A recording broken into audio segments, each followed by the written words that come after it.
Back in studio. Thursday, May 15th, McElroy and Cubelic in the morning. Appreciate you all being with us. We got to start out with yesterday. How did it go, Greg? Did you win? No, we did not win, but we had a great time. Great group. Who won? I don't know. I don't recall. Someone was 21 under when we left the yard, so I'm not 100% sure if that held up. I'm guessing it probably did, but we had a great time. Tom Lehman is just a gentleman and a joy to play with, and just a really nice man. Big Golden Gophers fan. It's got to be tough. From Minnesota. And his son-in-law, big Oklahoma State fan. Daughter, huge TCU fan. Big college football fan. Spread the wealth. Big college football family. So pretty cool being with him. It was great to play with AJ. I really had a good time with him. I was telling Cole a second ago, I was like, I hadn't spent a lot of time with him in the last 10 years, outside of just covering him at the XFL. But it was great to catch up with him. Catherine was with him, so it was great to visit. And they have an 8-year-old, 6-year-old graduation today from kindergarten, so that's exciting. But it was great catching up with him. And then Taylor Hicks, haven't played with him in a while either. So we had a really, really good group. And then my favorite person, Ellis Ponder, who was with us as well. It was just, I bet he didn't complain about a single thing the whole round. Nothing but sunshine and rainbows, baby. The whole round. All positivity. It was great, though. We had an absolute blast. And it was fun. I don't think we won. I don't even know if we finished top 30, but we gave it our all and we had a good time. Yeah, I've gotten to be a big fan of AJ over the last few years, covering him in the UFL. And you and I were talking about it before too. I think fatherhood changes us a lot. I think it puts a lot of different things in perspective. There's not as many things to get as frustrated about that you used to would have.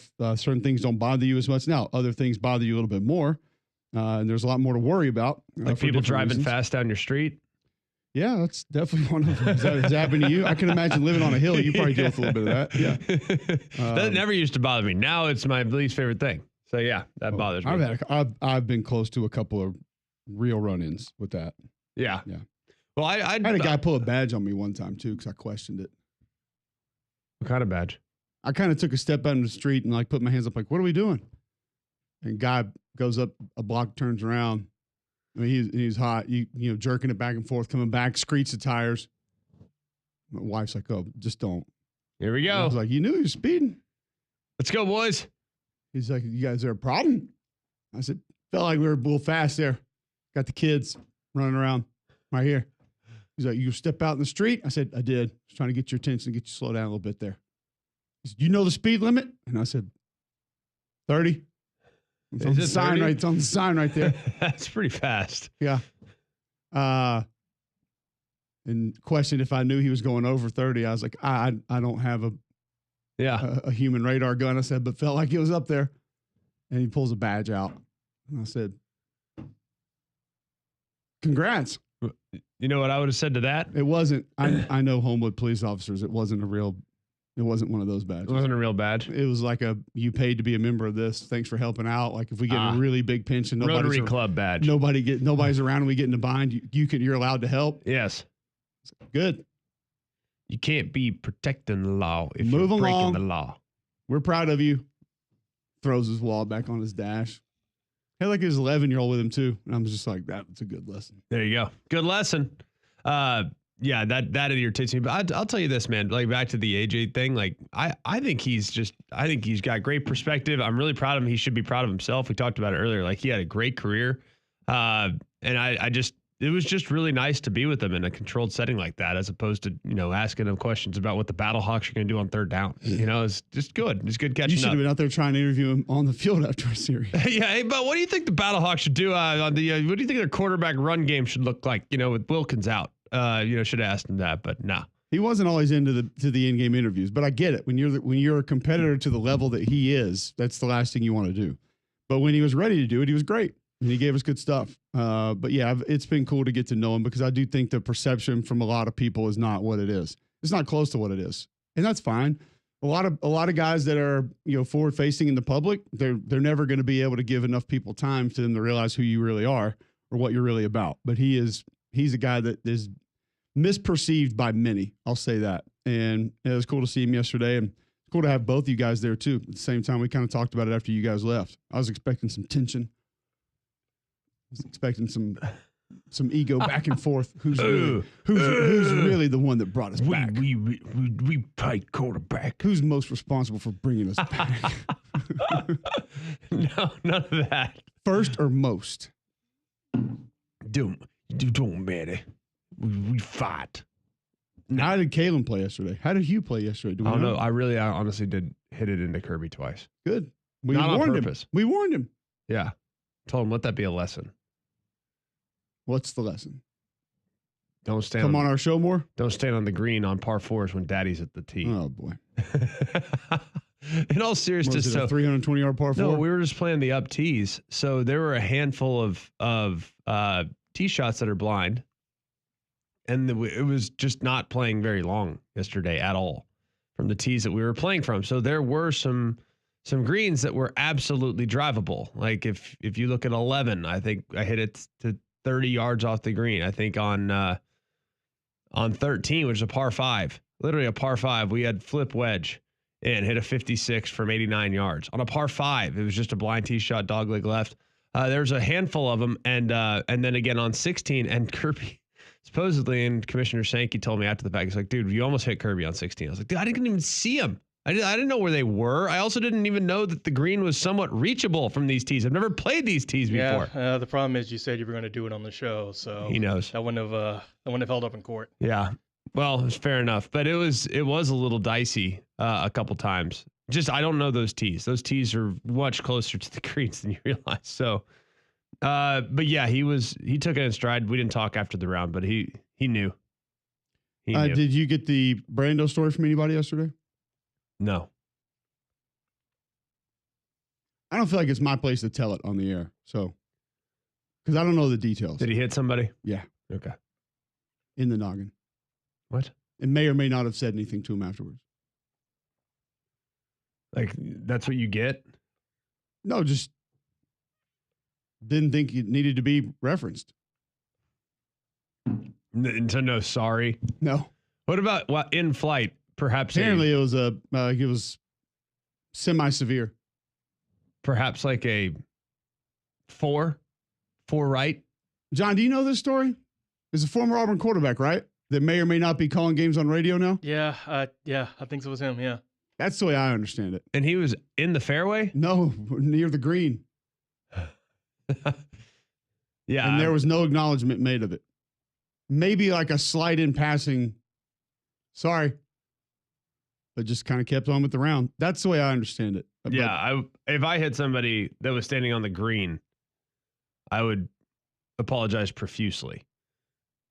Because to be honest with you, it's a pace of play situation. Like those are 5.5, 6 hour rounds. So they're kind of pressing you like, all right, let's go, boys. Like, let's go. Like when you get up there and you're ready to hit and you regardless, can hit, I would like to think if you hit anyone in the head with a golf ball and they were bleeding and would require stitches, that you would be somewhat apologetic no matter where they were.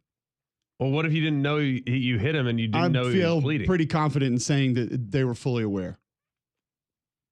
It was known. Tough to justify there. Yeah. Not surprising, but tough to justify. Were there any pictures tweeted of it? I don't think Twitter was around then. Ah. Real long time ago then. No, it's just a wives' tale. Folk tale. Just another of the great moments in Regent's tradition history. I'm glad you had a good time yesterday. Tournament goes through the weekend. Get out there and check it out. They've done a great job kind of rerouting some things so you can have different vantage points. It's a wonderful tournament, wonderful time all weekend. Weather looks like it's going to be nice. We've got Butch Thompson, Auburn baseball coach, coming up at 8 o'clock today. And a story that came out after their game 2 nights ago that needs to be told here on the show. We'll allow Butch to do it. But when your first base coach gets in and homers, that's one that we need to talk about. That's pretty cool. So, you're in the lead right now. That's actually not now. This is Masters leaderboard. This is the Masters. Back in the day. Don't you see Augusta National? I'm sure you're going to pick Rory to win again, huh? I'm not. I'm taking Bryson DeChambeau. Way to go against the curve there. Heard of him? I heard of him. He hits golf balls over his house every day for like 300 days. It's really cool on social, I guess. 300? Mark Blackburn going to join the show. Tell us how Greg let him down at a member guest a couple weeks ago. And the stint meter? finally get the true story as to who let the team down and they didn't win. And Mark will give us the truth on that today. That's fair. That's at 8:30. Wimp Sanderson at 9 o'clock today. New win totals are out for the SEC, the Big Ten. We'll get to some of those today. Leberon Phylon is announcing that he's going to stay in the NBA draft. So a little bit of a hit there to Alabama basketball, Greg, as we were not able to visit with Nate Oates yesterday, but he was on the course. And so another potential star there for Alabama hoops going to move on to the NBA. Well, it's a bummer too because there's not a lot of guarantees as it relates to his draft prospects. I think he's a great player. I just am having a hard time understanding why he would decide to stay in. I mean, there's a real possibility that he could fall to the second round. And at that point, you are not guaranteed anything. Now, he could get picked 18th, but that also doesn't necessarily guarantee you a whole lot either. So I just feel like with the NIL opportunities that he could have had in college, it would have been a good move to stay. But hey, I understand that if the dream is to become an NBA player, to become a pro, I understand why you would certainly want to do everything you can in your power to make that dream a reality. But I just hope it works out for him. I really do. I'm not sure it's the right decision. And we're still going to have guys that are just, they want something different. They're sick of school. They won't, and I know the school is a lot less than it has been. They don't want to deal with the 6 school months part of of school is just too much. Listen, I'm not saying that they're, getting a degree in biomedical engineering or whatever it is. I get it, but they just don't want to deal with any of it. They want a new scene. They want a new outlook, and they want to try. They just want to get away from it. It's still going to be a real thing. Boogie Fland apparently not sick of it. He will withdraw from the NBA draft and begin to explore his options. So he's going to hit the portal and look around, see what's out there. Essentially, he's going to allow people to bid. Yeah. So it's a good player, high profile player, bidding. McDonald's All-American that'll be on the board for some teams, and interested to see where he ends up. So there you go. Boogie Flam coming to a college basketball team near you. Yeah. Do you find it strange that there are people in the NBA draft right now that are also in the portal? Yeah, but it's strange because we haven't had much of it ever all time. We're not used to just seeing it in general, but it's not strange when you think about it from the perspective of leveraging and doing what's best for you, having options. It's like, when Lindenborg announced he was going to the NBA, it was into the portal. Yeah. So that's just kind of going to be the new normal because how many guys actually have leverage though? Like, I'm going to go pro if you don't pay me. I don't think it's leverage. Okay, well, great. Go pro. I don't think that's the leverage. No. And obviously you're not going to leverage any college against going to the NBA because the NBA will just say, we'll take the next guy. Great. Have fun. I think it's just leaving different doors open and having options to where if the NBA comes back and gives you a late second round grade, you're there in the portal and the options have at least been put forward and you have an idea of where you may be able to go. I don't think they're really weighing those two against one another, but I do think it is kind of looking at it from the perspective of, hey, we got this offer to stay in college, man, and this is what the paperwork came back as. Let's go the portal route. Yeah. It's there. Sure. I think you have to put it out there to know what's available at least. So it's going to be different now. It's fair. I just don't know, like the NBA and getting drafted in the second round in the NBA, I feel like in many ways it's like being drafted in the 7th round in college football. I feel more like or the 16th NFL. if there still was one. Yeah, 11th, whatever. Hey, how many second round guys are making a roster their rookie year? Not many. I mean, very few. Very few. Bronny, of course. But that was out of true merit. But who else? Hold on, did he get drafted in the second round? Yes. I mean that seriously. I don't recall. Yes. Yeah, Dalton Connect was our first round pick, and Bronny was 48th. He was second round, yeah. Okay. I mean, it's definitely the right. I mean, but he earned that. I'm talking about guys that maybe didn't earn it. You know what I mean? How many guys make the roster? Jokic went in the second, right?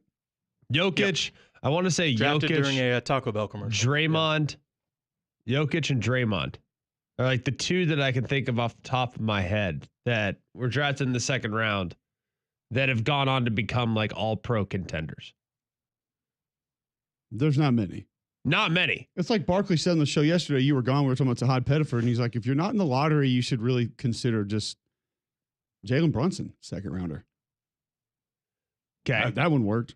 Yeah, but he's also like Gilbert just Arenas. a Gruden grinder. And Thibodeau's system, like we're gonna go to war every night. That's fair, but you Like, could argue he's a top 10 player in the NBA he's right an now. excellent player, but it's very much he became a top 10 player in this system. Like Jaylen Brunson's amazing, super clutch, and he's a workhorse. Like he was good in the Dallas too. Yeah. I mean, it was stunk to lose him, but Gilbert Arenas, Manu Ginobili, okay, you Clifford listed Robinson. you've No, that's what I'm listed saying. I'm giving you a 7 ever. small handful. Like DeAndre Jordan, who was really good for about a 4 or 5 year span. he really was. Chris too. Middleton. There's just not a ton, man. There's not. And so it's like what Barkley said yesterday. If you can go back to college and get some of the money that they're throwing around now, you're probably be better off doing that than you are entering the NBA draft. So That's what I mean. It's not like you're not getting paid. I mean, these guys in the NBA, didn't Yaxel Lindenborg get like 3.4 last year from Michigan? I don't Some know. ridiculous I'm number. I'm not sure what the offer was that was on the table. Well, I mean, whatever it was, like these guys in college basketball, in some cases, are making like $3, $4, $5 million. Like, I would stay 100% in, unless I was a lottery pick, I would 100% stay in college, like without question. But what do I know? I've never been a lottery pick, and I've never had that type of earning potential. So we'll see. Hope it works out for him. I really do. It's going to be interesting to watch NBA draft, what's going to happen there and how it's going to play out. I mentioned a little bit earlier that some of those SEC and Big Ten win totals are out. We're going to get those today. A new documentary via Netflix. We'll discuss that one. That's going to involve a big college football name, some rebranding happening across the world of entertainment. We'll discuss that and a lot more college football as there's more player movement, more things that we need to discuss, get to, and recruiting misconceptions that need to be discussed after a commitment 2 days ago. We'll discuss all that and more next on Mac and Cube in the morning.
Oh, your guy made it into the tournament this year. Who's that? So it showed Scheffler walking in. Well, he tried to walk in last year and was immediately tackled by police officers upon entering the clubhouse. It's crazy to think that was a year ago. Think about how that just took over an entire day. I think it was Friday, though. It was Friday. It took over an entire day of sports talk, not just here, not just our show, but the entire day. That's all anybody talked about. I feel like it was actually a very fun show that we had that day. That was an incredible show. Someone did a write-up on it. I think it was one of those Barrett Sport Media, like one of those guys that does a feature that just we switched from college football to golf. And did it seamlessly, by the way. Only because Greg McElroy has such great golf intellect. I don't know about intellect. I don't know if that's the word I'd use, but I do watch golf. Not with a lot of regularity, like I used to pre-kids. I used to be real dialed in back in the day. Now, I'll watch the elevated events and the majors. That's about it. All right, a couple things I want to get to. First off, Chad Puit. Actually saw Chad out at Greystone yesterday playing some golf. He's going to step down as assistant basketball coach at Auburn. I would say a big loss for Bruce Pearl. Not that it can't be overcome, but Chad's been great for Coach Pearl.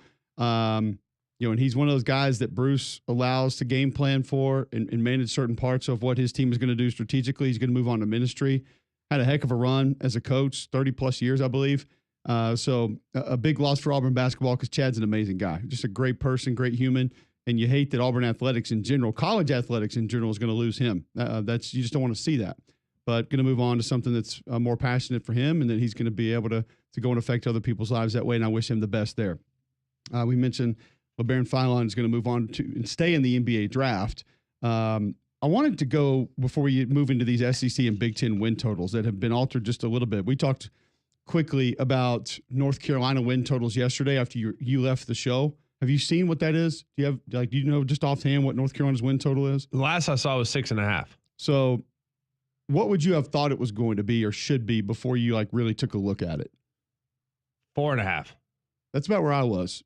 And John said 7.5, which is what it is right now. And we played a couple of clips from Belichick at ACC Media Days, and it's one of those things, Greg, when you hear him talk, your perception, your thought process of what the program is almost completely shifts, because when you hear from the outside people, the outside sources, the outside world of how things are going, you feel like it's just melting down and falling apart. And it's just complete chaos. And then he did a very good job answering some questions. It was very matter of fact. It was very, very simple, very kind of easy going, and everything just seemed normal. So I don't really know what to expect, but the schedule's a little bit more difficult than you would imagine. And I have no idea what to make of that roster because it's names from big programs, but names from bigger programs that haven't really done anything. So it's just, it's kind of just an odd, I guess, case study altogether because we just have no idea how it's going to go. And some people think it's going to crash and burn and they're going to win 2. Other people think they're going to win 10. But I thought 7.5 felt a little bit high for North Carolina. But how many people are going to look at their personnel? And let's be real. I mean, their personnel, 2 of their best players just hit the portal. How many people are going to do a deep dive on their personnel that's going to place that bet? Not many, no. No. You look at the schedule. And look at the schedule. But I think even when I look at their personnel, all it does mainly for me is raise question marks. They're going to be first of all, they're not beating TCU. I mean, all due respect. That was the one we talked about yesterday. I don't think most of the college football world doesn't know who Josh Hoover is, doesn't know what that offense is going to be capable of. So, yeah, I'm with you. I don't think that's just a gimme game. They'll get Charlotte. They'll get Richmond. I don't think UCF's a guarantee. But UCF's got a ton of question marks as they transition to a new staff. They're not beating another Clemson. First-year coach. They're not beating Clemson. Kind of. Yeah. At Cal, it's kind of a tricky game, but I'd probably lean them there. Virginia, lean them there. At Syracuse, toss up. Stanford at home, they'll win that one. Wake Forest on the road, they'll win that one. Duke at home, question mark, toss up. And then NC State, I'll go NC State there. So how many did we just give them? 1, 2, Wake Forest, North Carolina, Virginia is a toss up. Cal, UCF, Richmond, and Charlotte. 5, maybe 6. Yeah. I said yesterday on the show, I think they need to win the first 4 if they're going to hit the over. I think the ACC is better than people realize, but I also think there's a lot of people that look at the ACC and think, oh, well, North Carolina's got better players. Than other teams in the ACC? Like, who in the ACC do you think is better than people realize?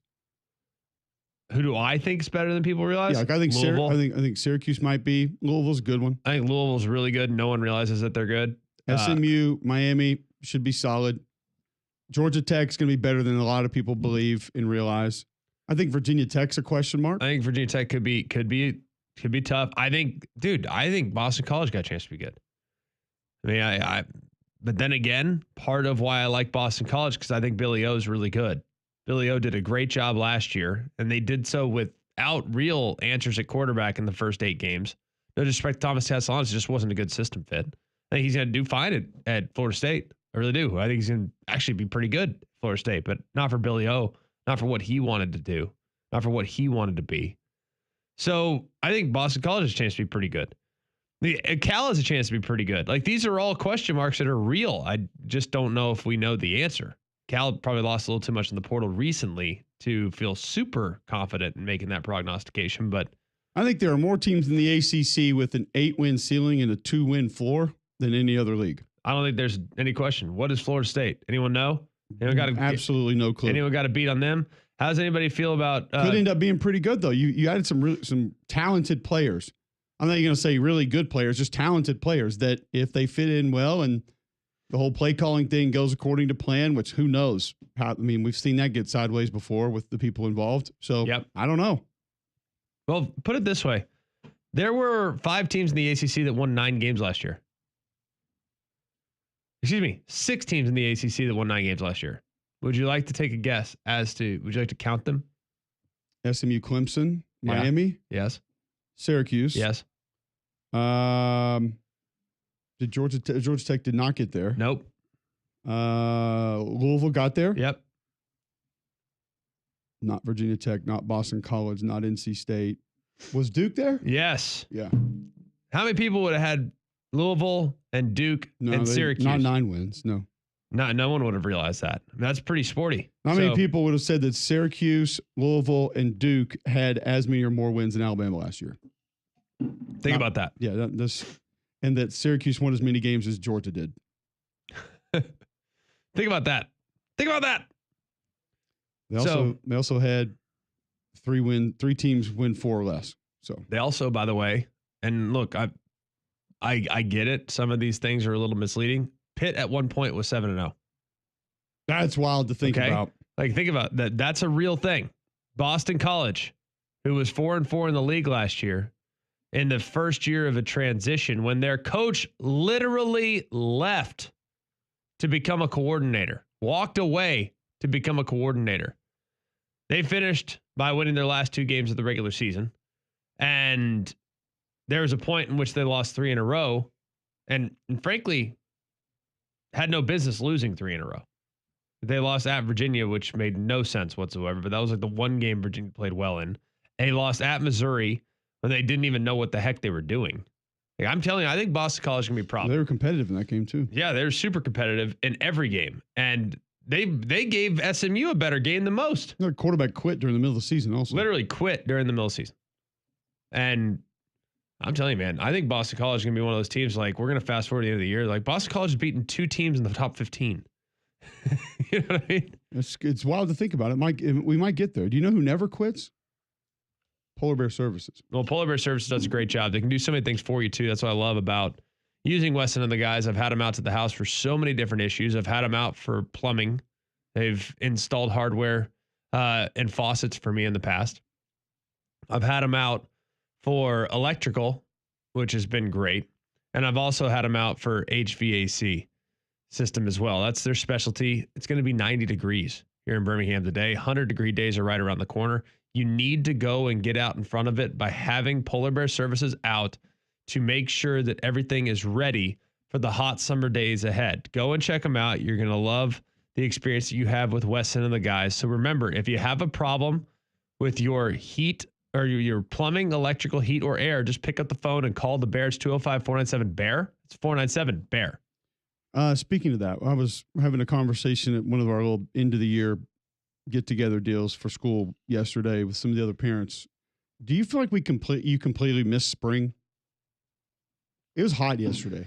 Yeah, I do feel like the spring. I don't know. I think it's because of UFL and having two boys playing baseball now. Like we just fast forwarded through spring. And like all of a sudden it's hot. I mean, there was once upon a time, like I used to love spring, like going out and playing golf on Saturday morning, going tee it up at 7 a.m. Masters, Kentucky Derby. Yeah, I used to love it. My favorite things. It's so fun to get out with my friends and knock the little white ball around. Barbecue. It's so fun to just throw some meat on the grill. No, it's honestly, it just feels like the spring season gets so short because what comes with the spring season are like heavy storms. So you don't get to enjoy it as much as you'd hope. In the summer, it's like, all right, we'll have a pop-up shower here once or twice, but it's going to be 95 and we're going to be hot as can be, but we can be outside. It won't be raining. Yeah, I was out there yesterday. It's like, I'm not ready for this. It was a beast yesterday. Not ready for this. It's too hot already. I walked most of the course yesterday. I think I did like 27,000 steps, and I think I burned like, I don't even know. Let me look. It was absurd. It was so hot. Whoop diagnosis. Oh, let me check it out. I keep a Whoop. Give me my stats. I like to know. I need my stats. 4,300 calories yesterday. Burned. Is that good? No, it's not good. That means you get to go home and eat 40s. pizza. You're fine. Yeah. Break even on a whole pizza. Well, What'd you do in the clubhouse after is the question. I didn't go to the clubhouse. Did a couple laps. Went to 10th hole. Walked through the. You went to go see the Yacht Club Masters or whatever that band was playing? No, they weren't playing yet. That was at night. But I went to the air conditioning hole on the right side of the 10th hole, and it was honestly, it's a pretty sweet setup they got in there. Really sweet setup, actually. Like really a nice activation. They've done a great job with hospitality. I told Gene Hallman that yesterday. I was like, buddy, I've been coming to this tournament for 9 years. I think it gets better every year. I really do. I'm not saying that because they sponsor the show or support the show.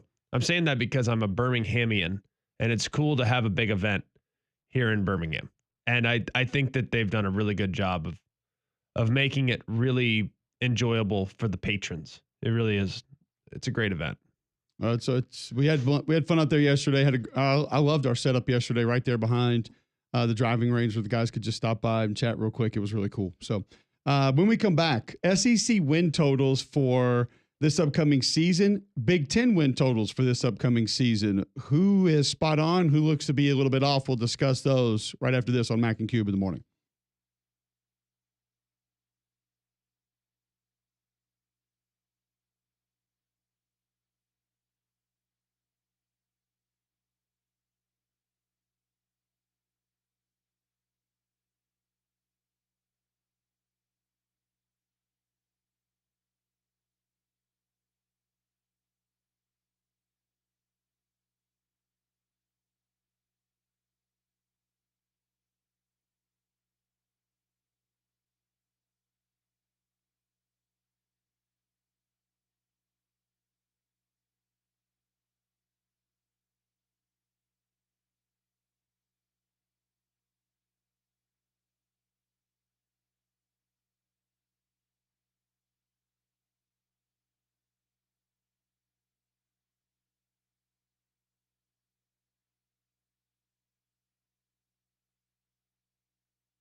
Ross Dellinger reporting that Maryland is finalizing the hire of Atlanta Braves executive Jim Smith as its next athletic director.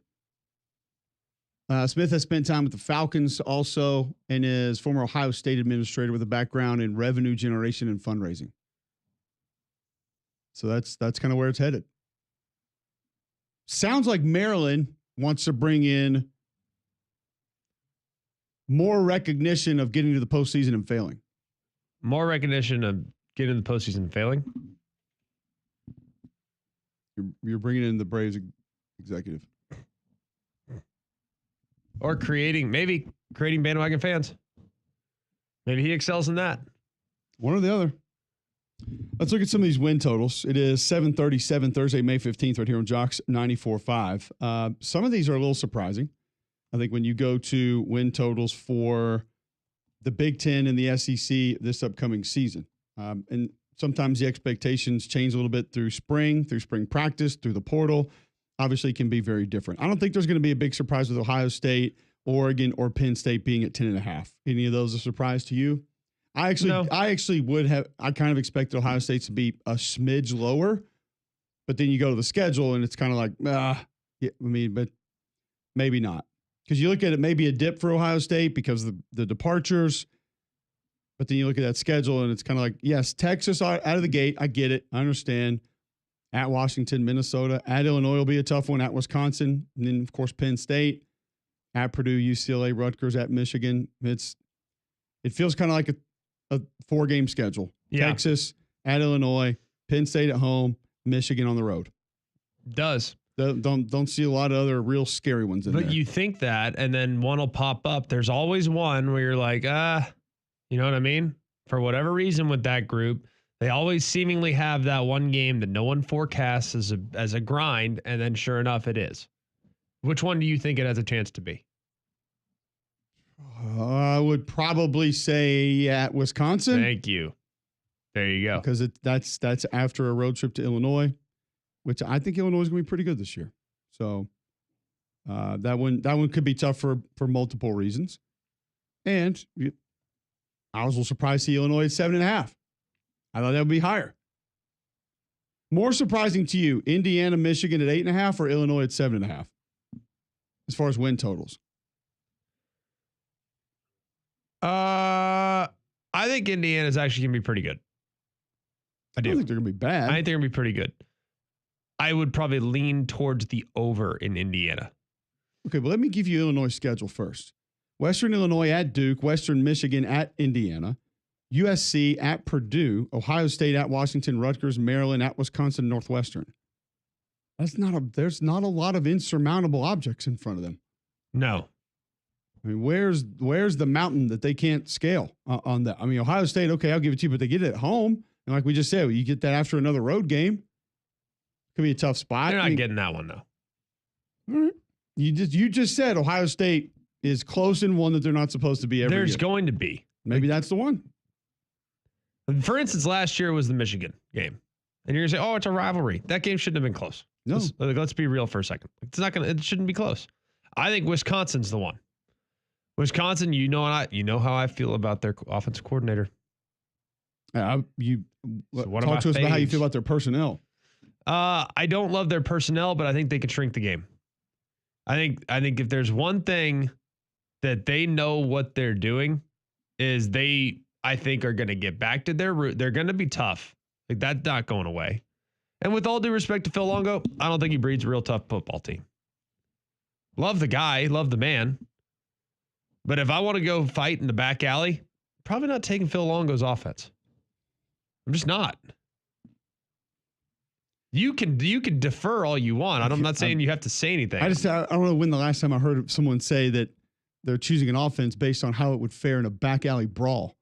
When you're playing Ohio State, you have to bruise them. Why do you think have to? How does Michigan That's win? how they did it last year. Is that how Purdue did it a couple of years ago? Is that how Virginia Tech did it a couple of years ago? 2017? Well, I'm just saying. That was Urban There have been Meyer. other teams that have defeated them. That was so long ago. That was a decade ago almost. That's how scary it is. It's been almost 10 years since Rondell. That's how far we have to go to find competitive Ohio State games in Big Ten play outside of Michigan. I mean, I don't know. I think Grimes's like one of my favorite offensive coordinators No, he's in the awesome. country. I love the guy. And I think his team's going to run stretch zone. They're going to get back to doing what they've done in the past. I don't know. And I love their quarterback they brought in. Billy Edwards from Maryland. He's a really good player. I think last year was a little bit of a weird system fit. But I do think that there's a lot to like about their personnel, some of their additions. Now they got to find a left tackle. It's kind of a problem. But I think Wisconsin's going to be a bit of a handful this year. Well, Fickle's too good of a coach. Good news, your win total is 5.5. You should be able to overcome that. Outside of the fact that you have Alabama on your schedule on the road, Michigan on your schedule on the road, Ohio State on your schedule, Oregon on your schedule on the road, Indiana on your schedule on the road, Illinois on your schedule, and you're on the road against Minnesota. 5.5 might be way too many. I mean, I don't know. Also, let me ask you this: I bypass Oregon at 10.5 there and say, oh yeah, we're not surprised. Are we being a little bit too forgiving with Oregon heading into this season? Like I brought up the question with Kalen DeBoer yesterday. Like nobody's talking about Ryan Williams. I asked the question after you left because I thought it was very intriguing. I'd be interested to get your thoughts on it now. When you asked Kirby about his quarterback situation, there was almost no true confidence handed out there.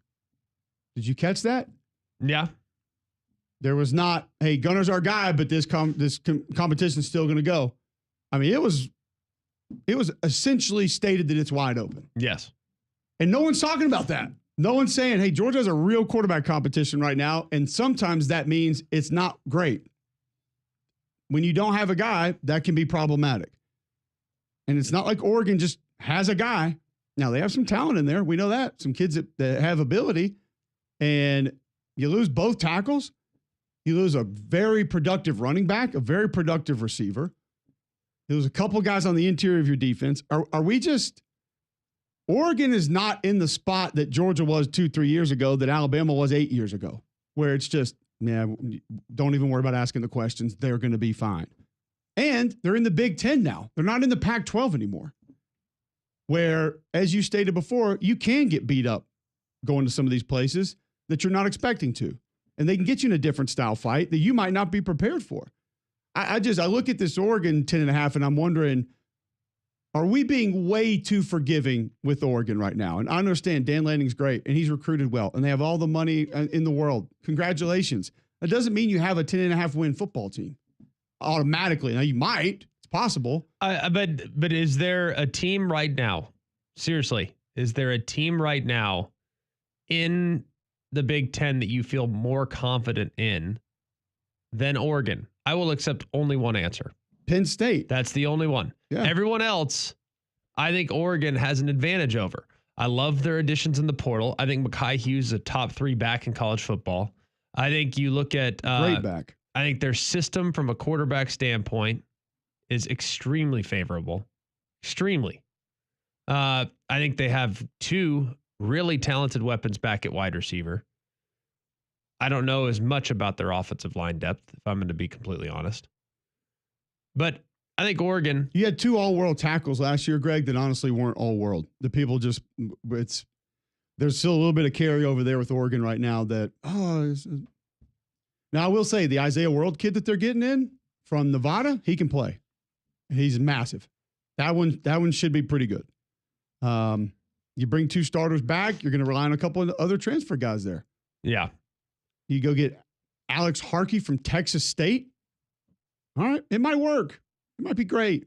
Emmanuel Pregnon from USC in Wyoming. Maybe it's awesome. I don't know. I agree with you. Evan Stewart probably deserves more conversation. Like he could be a top 5 receiver in the country. He's that talented. He has that talent. Hadn't consistently shown up. Well, it's just been flashes. Yeah, it's he's been got like that ability. It's been 4 or 5 games in his career. It's like, oh my goodness, that's the guy. But yeah, you got Uwe back on defense, and he's a handful.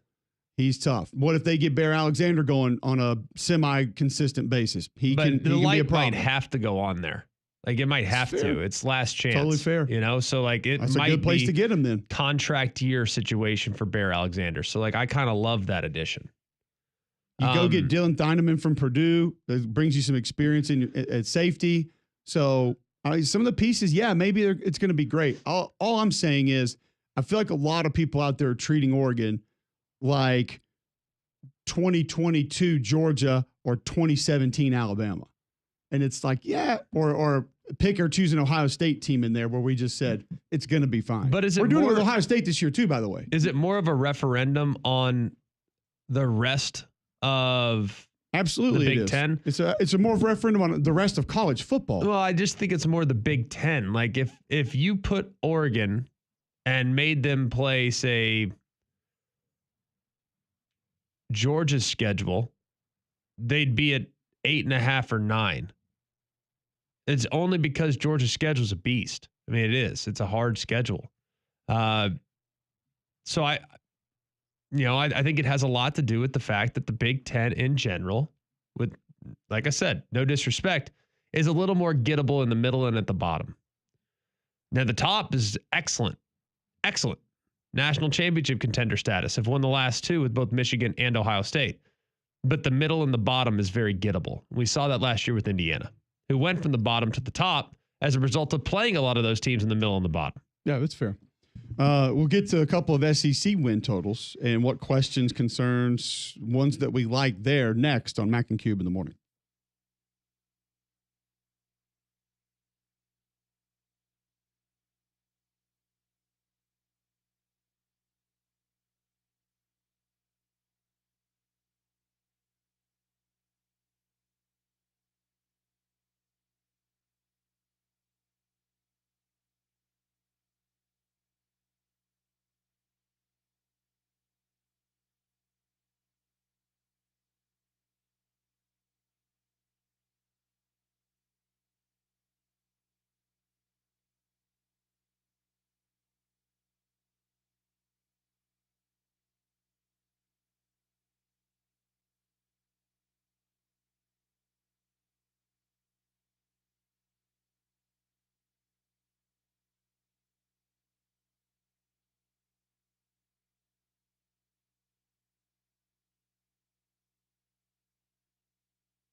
All right, welcome back in. McElroy and Cubelic in the morning, Thursday, May 15th, 7:52 a.m. right here on Jocks 94.5. What's the floor for some SEC teams according to Las Vegas this upcoming season? Some of these teams pretty low. They might need to call Shar Flooring. Shar Flooring does a great job, and Puit and his company have built from the ground up on a level of trust and integrity. Their contractors are amazing. They're going to respect your home. They're going to install in your home. And they're going to take great care of it. It's going to be just a beautiful, beautiful result when you go with Shar Flooring. And right now, they have 40,000 square feet of Core-Tech flooring by Shaw in stock. So you can go see it, touch it, feel it, experience it before you install it. It gives me great peace of mind to know that if I'm going to be doing something in my home as it relates to the floors, I want to be taken care of. I know Fu and his company will do just that. This Core-Tech flooring is 100% waterproof. It's ideal for kitchens, laundry rooms, bathrooms, everywhere. They're so easy to clean. They're so easy to maintain. And with kids running around, Core-Tech flooring sounds like the direction that we need to go if we decide to make some changes to our floors. You get 12 months financing with approved credit. So if you're thinking about making some changes to your floors, call Call Fu. Call them at 205-518-6423 or go online at futandyou.com. Auburn baseball coach Butch Thompson coming up in 7 minutes on the show as they are in the top 6 of the D1 baseball poll and have been extremely hot. And we'll catch up with him before they head into the SEC tournament last weekend of the regular season coming up. SEC win totals: Bama, Georgia, Texas, 9.5. LSU, Ole Miss, Tennessee, 8.5. Auburn, Mizzou, South Carolina, A&M, 7.5. Florida, 6.5, as well as Oklahoma. Arkansas, 5.5. Kentucky, Vandy, 4.5. Mississippi State, 3.5. I feel like if you handed me $1 million and said wager on a couple of these, I could make you some money, because I feel like there's a couple that are just flat wrong. Which ones stick out most to you? And also interesting that we had 3 in the Big Ten at 10.5, none in the SEC even at 10. But then again, it just tells you depth of the leagues. Yeah. But is there anyone, and I heavy. also think it's a reflection of just the sheer turnover in the SEC. Is there anybody in the SEC right now that you're like, all right, my life depends on them winning 10? It'd be tough. And you cannot tell me Texas. It would be Texas if I had to choose one. Yes. You just mentioned the Georgia schedule. It's filthy. It's brutal. But I want to know which one sticks out most to you as maybe most egregious. And it can be one towards the top, one towards the bottom, because I have 2. I have one on each end of the spectrum here. All right, you go first. I'm going to start with Tennessee at 8.5 wins. You take the under? Absolutely, I do. Syracuse to open the season, not going to be easy. ETSU, then you get Georgia, then you get UAB, then you're at Mississippi State, a team that if Blake Shapen is healthy can be a lot different than last year. I think a lot of people just throw that one out, and if Blake Shapen's healthy, that's a team that could be very different. Then you got Arkansas at home, then you're at Alabama. Then you're at Kentucky, which you may have a Mark Stoops team fighting for his life. You may have a Sam Pittman team fighting for their life. Then you get Oklahoma at home. We all think Oklahoma is going to be the most improved team in the league. Then you get New Mexico State after a bye week. Then you're at Florida, and you get Vanderbilt to close the season out at home. I don't see 8.5. I don't see 9 wins there. I think 8 would be would be a solid season. Tennessee fans won't be happy with it, but I don't think they have the depth to be able to overcome a lot of losses with that roster this year. So that's one that sticks out to me. And the other would be Vanderbilt at 4.5. You tell me Vanderbilt's not going to win 5 games? Yeah. Charleston Southern, Virginia Tech, at South Carolina, Georgia State, Utah State, at Bama, LSU, Missouri at home, at Texas, Auburn at home, Kentucky at home, at Tennessee. You're not getting 5 of those? I don't know. Charleston Southern, Georgia State, Utah State. By the way, that's 3. You need 2 more. They're not going to pull 2 upsets this year against Virginia Tech, South Carolina, Auburn, Missouri, Kentucky, or Tennessee? Come on. Bet the house on the Vandy over. Bet Greg's lay counts too. I like Oklahoma over. That's easy money. Oklahoma over. What are my they? favorite. Where are they? 6.5. I would play the over there. Yes. Feel safe. Butch Thompson, Auburn head baseball coach, with us right after this.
All right, welcome back in. McElroy and Cubelic in the morning, 8 a.m., hour number 2 underway. SEC baseball season nearing its close. Auburn 37-15, 16-11 in conference play, number 6 in the country right now, according to D1 Baseball, and the bats have been hot as of late. 4 straight games scoring in double digits, 24 runs against South Carolina in the opener, 11-11 in the following 2, 19 runs on the board earlier this week against Jacksonville State, and the Tigers close it out on the road against Ole Miss. Their head baseball coach, Butch Thompson, joins us now. Coach, I can recall visiting with you at the beginning of the season, and there were some things that you wondered how they would come together for your team, and it feels like multiple facets have. Where do you point to your roster, to your clubhouse, as to how and why things have been able to come together the way that they have? Yeah, keeping a group together. You know, we're really hoping to host a regional 3 of the last 4 years, which we've never been able to do in our program, and a lot of programs haven't done that. But I would say coming off of last year's challenge, some guys really held in there for us, and I do think it started in our locker room and our dugout. And Ike Irish comes to mind, Derek Fabian, the shortstop, Cooper McMurray, our first baseman. Those guys kind of dug in and said, "Hey, we're going to start cultivating our culture right now in August." And, you know, when you start plowing, things don't happen immediately. That harvest, you have to wait on it. And I think that's what's come this second half of the season, of those guys paying special attention to our culture there way back in August. Well, you mentioned your first baseman, and head coach Butch Thompson of the Auburn Baseball Tigers joining us on the Higginbotham Hotline. What about your first base coach, at least for most of the year? Andrew Dutton, we got into hear just how this takes place and how this even happens, had been coaching first base for the majority of the year for you. He transfers in from Birmingham Southern, had not played in a game the entire year. He gets in the other night and he homers. I mean, this is movie script stuff, Coach. Can you just give us a little bit of background as to sort of how this came to be? Yeah, it's been an amazing story. And you know what? You guys know from playing athletics and then still covering it and being a part of it your whole life that, you know, you go through challenges just like life, but then there's these moments. There's the shot on the golf course. There's the moment you see somebody rise up that just make it all worth the while. This happened for us Tuesday night against Jacksonville State with Andrew Dutton. And basically, you know, we recruited Sam Dutton, his brother, really hard at a high school up in the Gadsden area at Westbrook Christian. He goes to LSU. The backstory there is his father, Gary, and I played together. I was a senior at Birmingham Southern, and Gary come in as a freshman infielder. And so they broke my heart because I recruited him so hard, wanted Sam to come to Auburn out of high school. He goes to LSU for 3 years and then, you know, gets in that portal last year in this new world and chooses Auburn. And in that process, you know, loving Birmingham Southern and knowing Andrew, even looking at him out of high school, had an opportunity for those brothers to reunite. And that was the difference for those guys. So we get them both in the program. And to your point, him not getting it bad all year and hitting a home run, I think that falls under the category of dumb coach maybe. But, you know, Sam's been our number one pitcher. Andrew has been a fighter. You know, he was in the World Series. At Birmingham Southern, he absolutely graduated from the school before they closed down. He's with us, and all he does is decides to serve us. We moved Gabe Gross, our third base coach, into the dugout. I wanted him closer to our hitters this year. That moved our first base coach, Carl Nunemaker, to third base. A couple of moves I wanted to make in the off season, and I said, we'll have a player at first base to coach this year. And it wound up being Andrew. And then I think Ike Irish, a couple other players. I told Andrew the day before, I'm going to do everything in my power and not force it to get you in a ball game, because Tuesday was our last home game. And I think he was ready. That allowed mom and dad to get there. And I think if I hadn't gotten in the ball game, the players would have revolted on me and wasted all this good culture building this year. And then, you know, that 2-1 count for him to hit the ball out of the ballpark. Our team has not celebrated a home run like that. And we've hit a few, but they have not celebrated a home run in a moment like that this entire year. So his work ethic, that's a tribute to Andrew and how much absolutely has worked hard every day. You never know when your moment's going to be. It's an amazing life lesson for our players and our team on this journey to see that perseverance and then capitalizing when you get a moment. I would imagine so. I mean, the offense has been ridiculous lately across the board, though, and it's cool to see that everyone's able to contribute recently. But you guys got 5 guys hitting over 330. You've got a guy on the roster that's National Player of the Week. I mean, just ridiculous. Eric was last week against South Carolina. A couple home runs, 12 hits, 9 ribbies, just absolutely off the chart. So what do you think is contributing to this offensive surge you've seen the last few games? I just think it was slow to come. I think we've had pieces and length and a lot of left-handed hitters, the righty hitters, just good depth. We've played great defense all year. I think that's been our calling card to where when we line up, feels like every weekend, these 10 SEC weekends are like a super regional, and our defense looks as strong as anybody that we've lined up on. And, you got Ike Irish, maybe a top 15 overall pick, and Cooper McMurray has done it over and over again. How good are these freshmen going to be? And sometimes freshmen get to a certain point of the year where they go away, but all they've done is gel. And I kept thinking all year long, there's more offense in us than what we're producing, and we've hit it. And this is our high water mark, and you want to keep it going. I didn't let them put the bats underneath their bus when we left Auburn yesterday. I said, put the bats up there in the seats with you. Let them ride first class with you up here, because that makes us a more dangerous team the way they swung those bats. It's been I didn't know it'd get this good for a little run, but can we sustain it and keep working hard to happen? But it's been pretty impressive, and these guys have swung it as a pack instead of individuals lately. Butch Thompson, Auburn head baseball coach, joining us on the Higginbotham Hotline. You've been in this spot before, and Coach, I do not mean to take anything away from this final series against Ole Miss, but this is across the board in college athletics right now. You have to begin to alter certain things based on what's coming down the road because of numbers and because of injuries, different things of that nature. As you begin to prepare for the postseason, the SEC tournament, do you do anything different from a coaching perspective in this series? Do you try to get guys reps on the mound? Do you try to get them at bats? Do you try guys at different positions because you know what lies ahead, other than just trying to get through Ole Miss in this final series? What do you begin to alter as a coach as the regular season winds down? We've been blessed, and you're right. You get to this point every year, there's certain things going on, and you're adjusting. So I think we went through it a couple of weeks ago. We had to adjust our rotation a little bit. So I think we're been put back together these last couple of weeks, and I'm thankful for it. This team has been done a good job with the injuries, in the past. You look at Alabama, Auburn compared in baseball to all these other teams with all these lotteries and stuff. I know we're in a new world of NIL, but those injuries could really hurt us with the two programs in our state that play in the SEC. But we've been healthy, knock on wood, and I think our rotation is the same for the last couple of weeks. Guys are pretty healthy. We got about 11 hitters that we really think we can put in a ball game to help make a difference and help us win. So we did this last 3 weeks. When we went to Tennessee, we talked about a stretch run. We got to go 2 out of 3 on the road. We got Tennessee, South Carolina, and Ole Miss, and we got to win as many ball games as we can. Thankfully, in these first 2 weeks, by winning the first 2 series, we've put ourselves in position to know that we're in the postseason. So I don't know if I have to.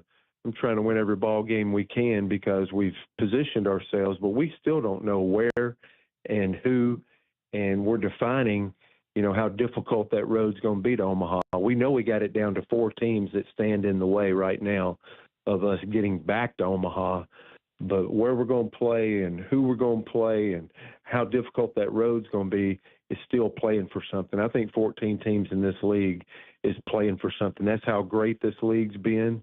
24 years ago when I got in it, it's amazing year over year over year how incredibly entertaining, the talent, how this stuff plays out, that all these teams are playing for so much this weekend that we know we've got ourselves in position for postseason, but every one of these 3 games in Oxford means something. So we have every intention of putting our best foot forward and know to be a top 8 national seed or to host and be a top 16 seed, I mean, we're going to have to play baseball because I think those committees look very strongly on how you finish.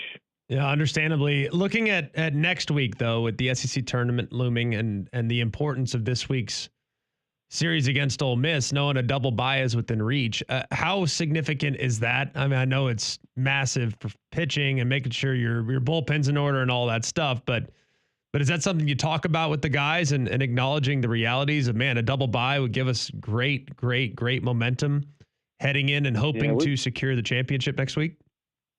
Yeah, we haven't won an ACC tournament since I've been here. I think I was a part of a team, I think, in 2012, so that's been a while. It's going to be a great tournament in a new format when every team will come. All 16 teams will come. We're basically going to, for the fans out there getting ready for this SEC tournament, be the first time that we do the single elimination throughout. Man, you talk about a double bye, that puts you in position to start being able to look at this thing, like it's as doable, if you will. So I'll get our guys to plan, brief, execute, and debrief, and keep executing with every game you get a chance to go out there and compete. But I think of Auburn, I think of Alabama, how close in the proximity to the Hoover Met and how important the SEC tournament is. I remember the last time winning the SEC tournament, played for an entire national championship the next year. And you guys understand that when you mix it up in this league and you have success or you win an SEC tournament, what that can do for your program. Because I'm telling you, my years, if the team that win the SEC championship and go through that tournament, you absolutely have a chance to compete for a national championship. It's realistic. Because you just look at, it's been 5 different SEC teams in recent history that's won a national championship. If you win this conference tournament, I think it gives a mindset to your players and your program that you can do anything. So I see great importance in the SEC tournament. Coach, I wanted to give you an opportunity. You mentioned Ike Irish a little bit earlier. And catchers, I feel like kind of centers don't always get the credit that they deserve. Even though maybe will be a top 15 pick, if not higher, and has gotten plenty of praise this year. But can you kind of peel back the curtain on some things at that position that he does that help separate him? Some things that maybe help push your team a little bit further and have gone farther to help you accomplish what you already have this season? Yeah, we're in a unique position. There's no doubt Ike's carrying cards his bat, right? It's a professional at bat. Ever since he stepped on campus, he's been able to hit. And way before he got here, he was a natural-born hitter. He never gives an at-bat away. We're 3 years into this relationship and him being on the team that I'm coaching, and I don't think he's ever given an at-bat away. Has he struck out? Yeah. Has he got some big hits? You bet. But he's invested in every single at-bat to a level that, I probably hadn't coached. So I think the industry knows that. Baseball knows that, and he's got a great future there. He's played right field. He's DH'd. He's played first base in 3 years, but the catching thing is probably where he has grown the most. And we're unique. Auburn Tigers are probably one of about 3, I don't know the exact number, but maybe 3 schools in our league to where the catchers call the game.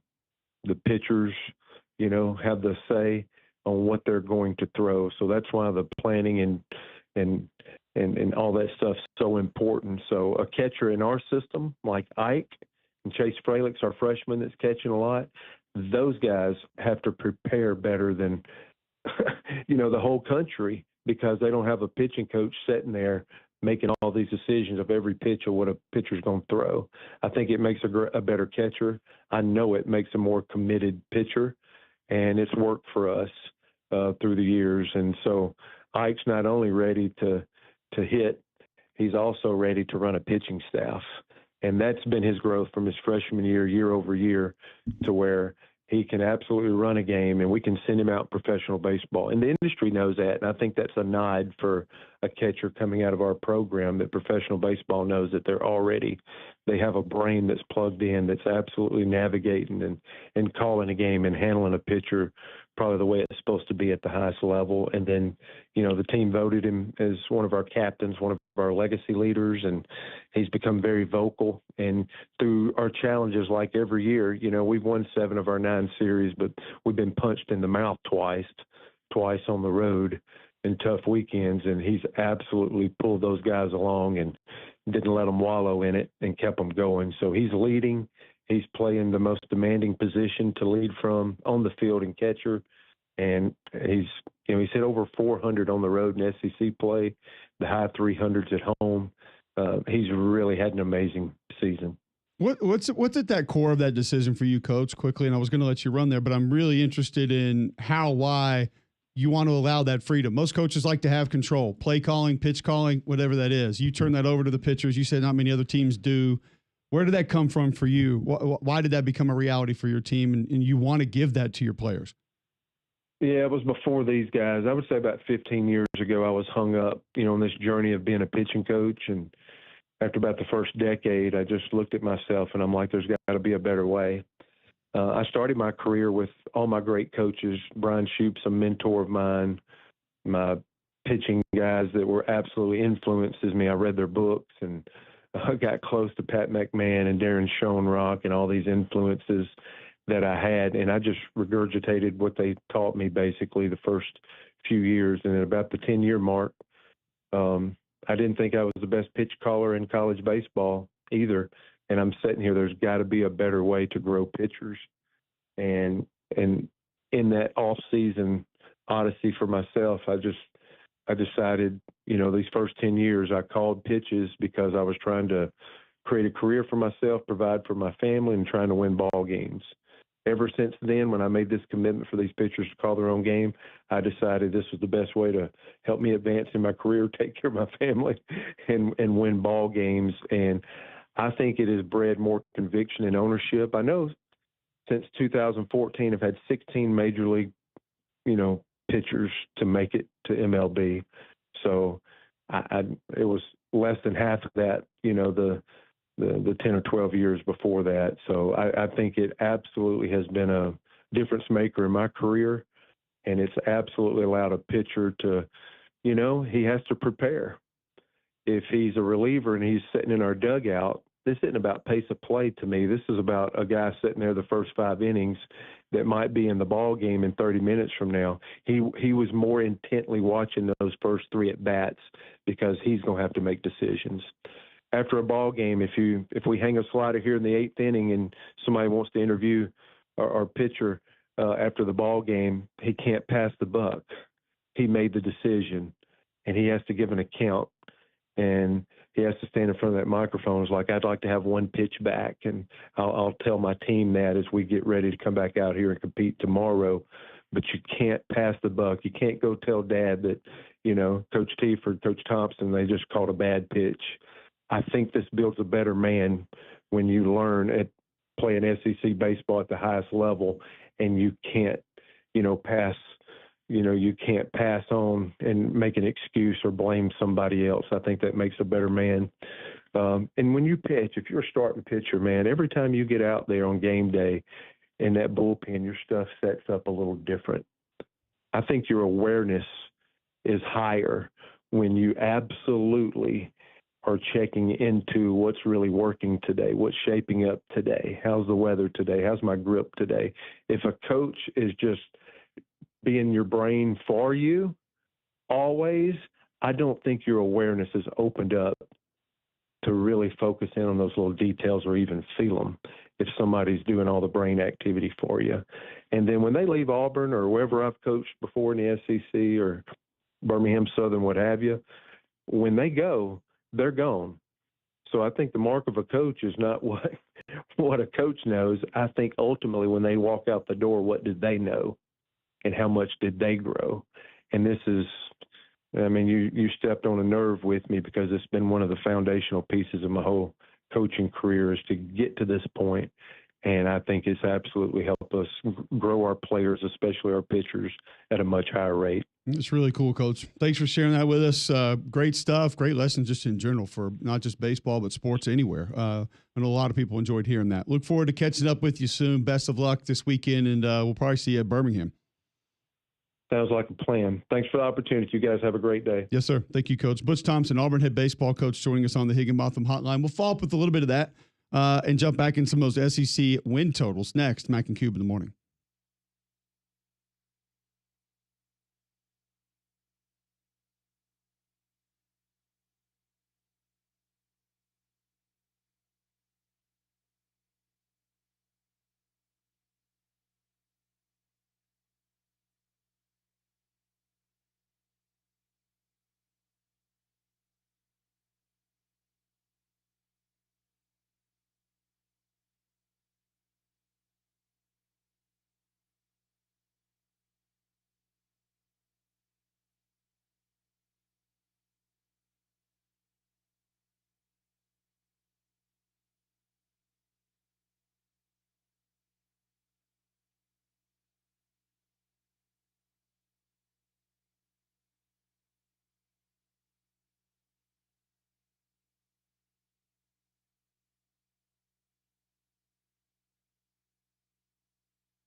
Really great stuff from Butch Thompson, Auburn head baseball coach. Appreciate him hopping on the Higginbotham hotline. And you think about how much of that, just from a real life perspective, Greg, makes sense. We're going to prepare you for everything that's going to happen, and then we're going to allow you to figure it out. Now, the difference there is we'll give you that freedom. We'll allow it to take place here at 8:23 a.m. Thursday, May 15th on Jocks 94.5. But you're responsible for how it goes.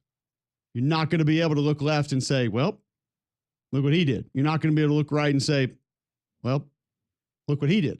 It's on you. Yep. And let's be completely fair. Some of that is a little bit easier than some other sports, what we're talking about. I mean, to put a safety out there and say, all right, bud, we've watched all the film. We've gone through practice. Now you designate if that guy's a tight end or a receiver. You designate if that's a running back or a slot receiver. You give out the formation. You change the coverages. When they motion that guy to the boundary, we have to roll our safeties down and shift the coverage and play a completely different look against that. Like, that's all on you. That's a lot. I mean, it's quarterback same way. Like, you decide who is playing press man. You decide what the safeties are going to do. You decide where the protection needs to be. That's still a lot, but I just love the thought process of, we're going to give you some freedom. We're also, I think it puts more on the coach to say, we got to get them ready. Yeah. If we're going to give them that freedom. Well, the level of preparation, but also, I mean, pitching is a feel position. Like, for instance, if I don't feel like I have good command throwing the ball as a quarterback to my left one day, for whatever reason, it's just leaning inside just a little bit more than I'd like. I'm trying to throw an out route to the left, and I'm just feel like in warmups, maybe I'm missing in just a little bit. Well, guess what? On a pivotal 3rd and 9 later in the game, I'm not sure I want to throw a speed out from the middle of the field to my left. But if the coach calls it, that's what I have to go and do. I kind of like, then quarterback's a similar position to pitcher. Like, you have to have the feel. So if for whatever reason your 2-seam fastball isn't great that day, like coach calls 2-seam fastball low and away, and I don't have that feel today, then I might not like it. I want to be in control of what it is that I'm calling and what it is that I'm throwing. So I like the freedom, but it requires a lot of trust, and it's not something that can happen overnight. And not just pitcher, but catcher gets that as well in that Auburn system. And you've already heard, it's like one thing that Sark talks about with his quarterbacks. He said, and not just quarterbacks, he's like, we get our guys ready to play in the NFL. There are things that are going to be on them, things they're going to have to deal with. And we don't want there to be question marks of can they handle what's coming, similar to what Coach Thompson telling us there as far as his baseball team, that catchers are going to be ready. And the professional scouts, they see that, they know that. And then hopefully that helps us go recruit another guy to come in and say, look, you're going to be set to go to the next level and do what it requires and do what it takes. So a lot there and a lot cool just about that conversation. And it's kind of one of the things we talked about with Hugh Freeze yesterday, Greg. And he shared with us about quarterbacks and that preparation with quarterbacks. I thought it was really cool. You had to leave closely after, so you and I didn't spend a ton of time on it, but I loved Coach Freeze saying, I let it slip a little bit last year because I presented it to him what you had presented to us that has now turned into, I feel like, an almost daily, weekly conversation of quarterbacks playing for defensive-minded coaches and offensive-minded coaches. And he kind of sat up in his chair when we started talking about it. Like it hit him pretty quick. And he said, I let it get away from me last year of making sure I built my quarterback's confidence in practice every day. Like, we don't need to do all the live one-on-one, throw all the looks at him on Thursday afternoons to make sure that if anything crazy happens, that we've got it covered, because then he may be leaving thinking, oh, what am I going to do here? Right. How am I going to handle that? Yes. I will build my quarterback's confidence in practice every day to make sure he has that. That's really good news for Auburn fans, I think, because something that Jackson Arnold probably was lacking a lot of last season. Well, and I think too, and it's not, look, defensive-minded head coaches, they see the world through a defensive lens. And by the way, I think there's a lot of value to that. I don't think there's anything wrong with that, but there are certain things that you do, drills in practice, half-line pass, where, for example, in some cases, you have 3 defenders covering 2 receivers. That's a tough thing for a quarterback to gain confidence when they literally have numbers. Like, in a normal world, I wouldn't throw it that direction. You know what I mean? Yep. But in this drill, you have to, because it's helpful for the defense. The defense is learning how to pass off the routes and make sure their coverage responsibilities are sound and they don't bust things. All right. Same thing. I mean, and we did that. We did that every day in practice. And I still give Coach Saban a hard time because I'm like, I hated that drill more than anything in the world. I give Kirby a hard time about it. It's like the dumbest drill ever. Like, I'm not throwing it to this direct. You tell me if I would throw it to this direction in this look, I would get yelled at. And yet here we are in practice forcing me to throw in that direction. And then they'd get mad if you threw a pick at you. It's like, well, you told me to. I wouldn't throw here. Right. I would go to the 3x1 side to the other side. So there are drills like that cause you to become a little gun shy as a quarterback. All right, well, I don't want to try that. I mean, it's just the way it goes. And then there's other drills too. I mean, where, for instance, if we're doing team, they'll pull out every blitz in the world. And they will have coverages that defend the plays that are called on the script. Because guess what? Guess who scripts first? The offense. The offense scripts first. They do their personnel.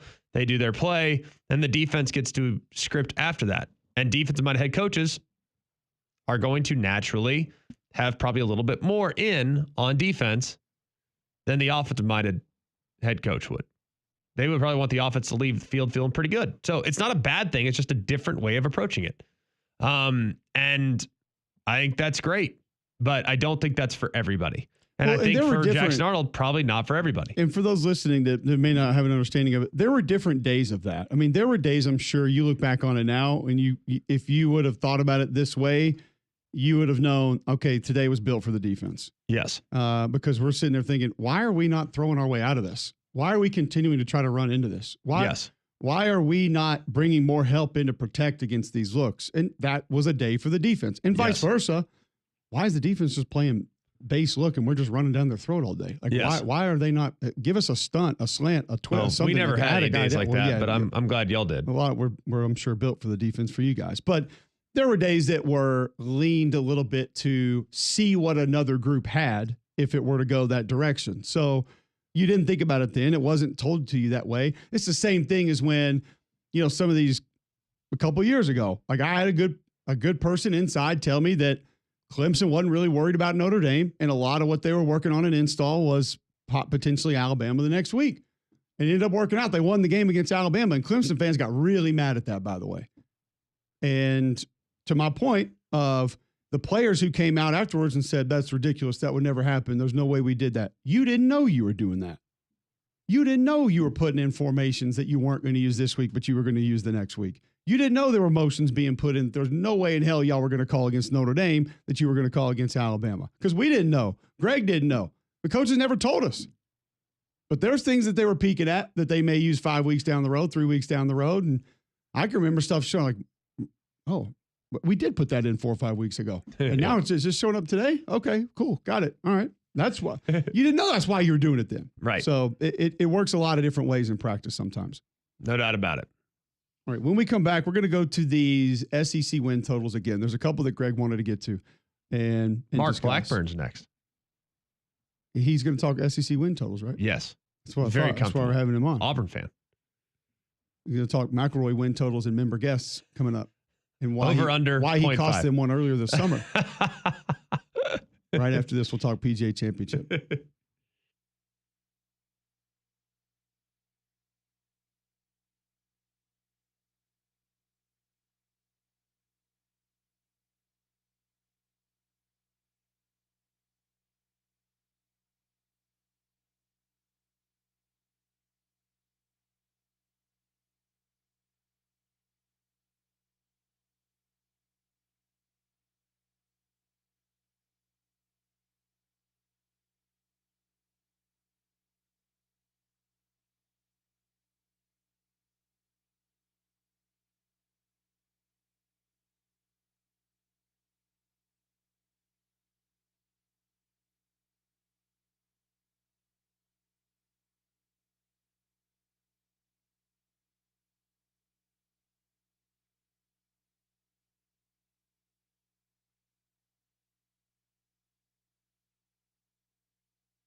All right, welcome back in. McElroy and Cubelic in the morning. It is 8:35 a.m. Thursday, May 15th, right here on Jocks 94.5. Watch live on YouTube. Listen on JocksFM.com. Also, tell your home smart speaker to enable the Jock skill. Bill said Buick GMC is the GMC Dealer of the Year, the national champion. They've won the national championship 5 years in a row. That's a dynasty, ladies and gentlemen. It's a short drive up to Coleman for us. You can take advantage of the savings that are just off the charts good, like a 2025 GMC Sierra Denali Ultimate that is normally around $87,000. You can get it for just under $72,000, $71,805. That means they are taking $15,000 off the sticker price. It's just a deal that is just won't find anywhere else. That's why they sell more GMCs than anyone in the Southeast. That's why they sell more GMCs than anyone in Alabama. They're the largest GMC dealer. They have largest inventory. That's why they can provide the largest discounts. Take the short drive to Coleman. Go see Andy Cole and Jonathan Yeager. 75% of their business repeat customers because you have a better experience when you shop at Bill Smith. So go see him in Coleman, or you can shop online. Have delivered right to your driveway at BillSmithBuick.com. All right, Greg, let's talk a little golf. Yes. Our guy Mark Blackburn joining us now on the Higginbotham hotline. Mark, Greg refuses to take responsibility for you two losing a member guest, so I guess 2 weeks ago. You now have the floor to explain to everyone how he was responsible. To be fair, he actually played really well, drove it well. We didn't make enough birdies, so we played like good golfers do. We made loads of pars. We sprinkled in a few birdies, a couple of eagles, but we just didn't have quite enough offense. So he played actually really well. See, good teammate. I probably let the side down a little bit, but we had a blast. Actually motivated to practice to maybe work on my game. But it was good. He played well. He could be, as I've told him before, he could be a really good golfer. Unfortunately, he doesn't play golf like he did football. He's the opposite of a cerebral golfer. So there you go. I'm a meathead. The translation, meathead. I can make that shot. No, you can't. Boom, out of bounds. But standard operating procedure. Mark, you're in Charlotte right now for the PGA Championship, Quail Hollow Club. Yep.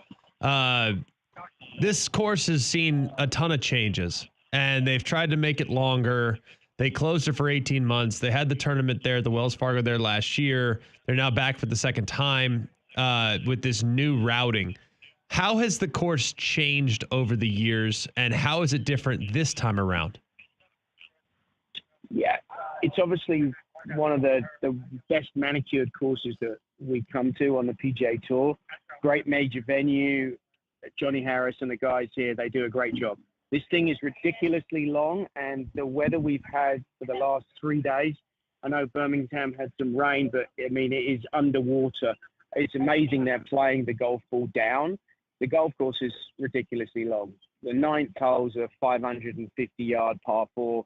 When I was here for the President's Cup a couple of years ago, it was a great hole at 490. Well, now it's, another 65 yards. So to be fair, I think they've made it a little bit too long. The guys are going quite well this morning. The course is drained nicely, but it's just ridiculously long. And that obviously means that a lot of the field are going to struggle, and you're playing into the likes of Rory, Bryson, Scotty, the longer hitters. So, but the course is great. The greens are very, very firm, which makes it interesting. So think of really wet, really long, and then you're hitting longer clubs in to greens that are rock hard. So again, going to probably make for some entertaining TV, but it is going to get up to 85 today. So this thing should dry out, and then maybe by the weekend it'll be a little bit faster, so to speak, and be a little more fun. Visiting with Mark Blackburn, Swing Coach of the Year, joining us on the Higginbotham Hotline. And this is a tournament that scoring usually does not end up being as low as it does at some of the other majors. Usually ends up being a little bit more difficult. Is there a guy that you see that maybe matches up well with how the course is going to play that could go lower because of just his game on a regular outing and what this course is going to look like? Well, the odds-on favorite will be Rory because he's won so many times around here, and there's such a premium on driving the golf ball. So anybody that drives the ball a long way, that has, ball speed in the 180 plus, has a big advantage on this golf course. Now, the thing that is interesting is it's wet, so the ball's is all carry. But if you keep it in the fairway, you're probably going to have a little bit better chance to score. But it is all about driving, very much like Augusta National. if you drive it really far and straight, this golf course really has a massive advantage because you have such short clubs into very firm undulated greens. I was reading something earlier this week that the last time Rory played Quail Hollow, he was in some cases 35 yards ahead of the average player in the field, meaning he's hitting 2 clubs less on most approach shots, up to 51 yards shorter than the rest of the field on, I believe it was the 9th hole, where it's just absurd. He can take angles that others can't. Is there any chance of a non-bomber being in contention this week, or do you have to be one of the 8 to 10 guys that can absolutely send it? No, I mean, look, the last time the tournament was here, Kevin Kisner, who's one of the shortest hitters, was in the lead through 3 rounds. So these guys are all incredible golfers, and if the stars align and they have a great week and their putter gets really hot and they're hitting their longer clubs well and they get the right pin locations, anybody can play great. Now, the club pros are probably going to struggle. I wouldn't expect any of them to be in the mix to contend, but the players, that someone like a Russell Henley is a shorter hitter, he still can probably get himself in the mix. Like, good players tend to rise to the top in major championships because there are other aspects of their game that they are able to utilize to be able to score and play really, really well. So I do absolutely think some of these others will have a chance. But just looking, if you're the betting favorite, you were taking the Vegas odds, yeah, it's going to be someone who's probably hits the ball a long way, who probably lifts to want to make a trophy. A couple of the holes going to change too from what we've seen before. I know 9 has been lengthened. Is that going to allow for some folks though to maybe play it a little bit more aggressively? 14, that drivable par 4, some rough, a little bit more in play on the left side. Are there certain holes that people could go a little bit lower, or do you think that are going to keep the scores higher in this course? That's a great question. I think, look, 9 is used as a par 5. I mean, guys are going to have to be aggressive. They're going to basically be going at the green with a long club, like longer irons to hybrids. Number 14 is definitely, everybody's going to send it there. Like the majority of people, all the statistics say you need to hit it on the green with the driver or by the green. Yes, they've grown the rough up, but these guys are so good. Even if you're short-sided, the only thing that sort of hinders you is the fact that there's a large pond opposite you when you're in the rough, chipping across to the green. But everyone will send it on that hole. And again, I think they're going to send it on number 8 as well, which is a drivable uphill par 4. I mean, because there are so few birdie chances, you've got, there's a couple of par 5s that are somewhat gettable, but these drivable par 4s, you have to take on the risk because the majority of the rest of the holes are so long that it's just hard to make a lot of birdies. So I think the winning score is somewhere around 12 under probably, just because it's soft. That's the thing, and the fairways are soft. The ball's not running out. But yeah, I think that you have to be aggressive on some of those longer holes, and then the short holes you need to really take them on because they're your only birdie chances. A lot of people will be talking about the Green Mile, the final stretch, 16, 17, and 18. Everyone talks about how demanding it is. 16's been adjusted quite a bit. I feel like it's kind of changed some. I think they moved the tee boxes, so I don't even know what that hole looks like now. But back when we were living in Charlotte, I didn't feel like 16 was outrageously difficult. 17's a long par 3 downhill over water, and 18 you got the creek running all the way up the left, which makes it a little tricky, especially because it gets a little narrow from time to time. But what is it about those final 3 holes that makes that final stretch so difficult? Well, I think they actually need to rename it the Green 2 Miles because they thought that it was necessary to add about 50 or 60 yards on the back of 16 to the bunker on the right that used to be in play. Very few players will it even be in play for because the hole's so long, it's ridiculous. 17 is another new tee, which is even further back than the tee we used at the President's Cup.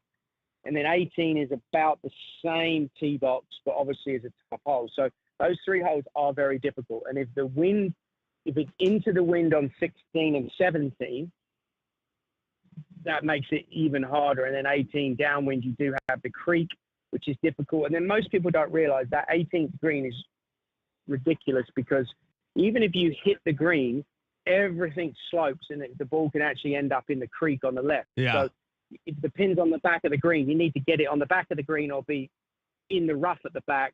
Because if you actually hit the green in the middle and the ball kicks left, it's going to end up in the hazard. So those holes are very, very challenging, wind dependent. They're ridiculously long. I personally hope they move the tees up to make it a little bit more playable. Otherwise, again, it defeats the purpose. But it should be the green 2 miles. Now it's so much longer. Mark, we appreciate the time. You always bring great golf insight. Get us set for these tournaments. It's so valuable having you on specifically on site. Appreciate you doing it again this morning. Look forward to catching up soon. Yeah, you'll take care. Have a great weekend. Appreciate it. There Bye, you go. guys. Mark Blackburn joining us there on the Higginbotham Hotline. I saw some clips, Greg, of a couple guys walking the course. Yeah. The water that Mark was talking about, especially in those collection areas, it's a lot. Yeah. Oh, I believe it. I mean, we just take Greystone yesterday. We supposedly got between 11 and 13 inches of rain in a 9-day period. All of that weather ended up in Charlotte. Now, the beauty of Quail Hollow is it's so well manicured. It's overseeded rye. So that rye is going to become really sticky and it will become very, very difficult to play out of.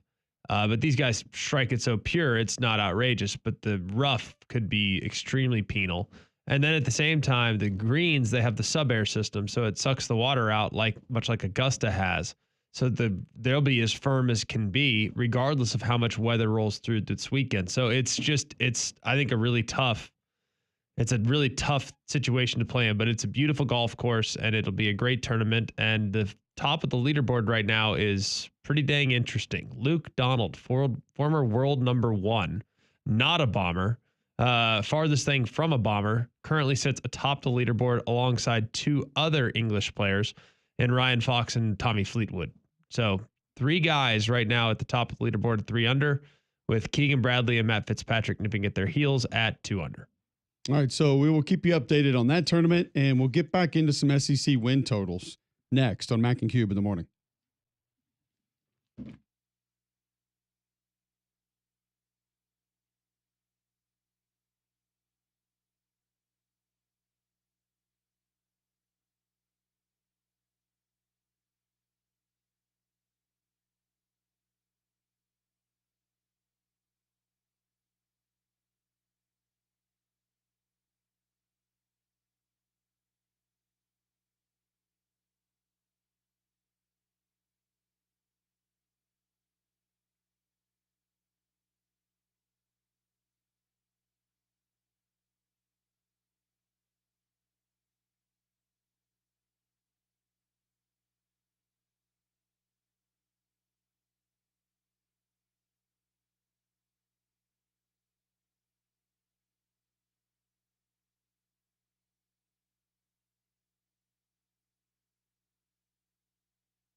All right, welcome back in. McElroy and Cubelic in the morning. Glad you're with us. Thursday, May 15th, 8:51, right here on Jocks 94.5. Don't forget about Game Day Men's Health. If you are feeling on edge, lacking sleep, maybe lacking energy, then Game Day Men's Health wants to help you. Here's what you do. It's easy. Go to GameDayMen'sHealth.com right now. Sign up for that free consultation, free PSA test, free testosterone test. They're going to give you a baseline where your health is, then present the different ways that they can help, different options that they have for you. They have weight loss programs, multiple, that they can get you going on right now. And then also they have multiple new peptide mixtures that are in stock now. So if you want skincare, anti-aging, if you want weight loss, better sleep, they have different peptides that can help your ailments on a daily basis. Great people, low stress, fun atmosphere at Game Day Men's Health. Not going to pressure you into anything that you don't need. Go to GameDayMen'sHealth.com today. Sign up for the free consultation. See where you are.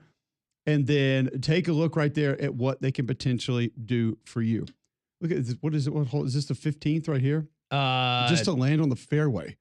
It looks like it's about 200 yards. That might be wet. That's Rory not looking good to the left. I believe that is 15.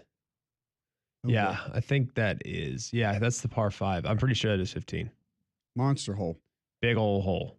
So we'll see how that one plays out. We were talking SEC win totals a little bit earlier in the show, Greg, and didn't get to some of the thoughts that you had on exactly where these teams are going to end up over under, and a couple of SEC teams that we kind of liked, didn't like. No SEC team at 10, Bama, Georgia, Texas all at 9.5. And then some of the lower teams like Vanderbilt 4.5. I like the over there. Mississippi State, the lowest in the league at 3.5. You can tell me. All right. So you mentioned Mississippi State earlier.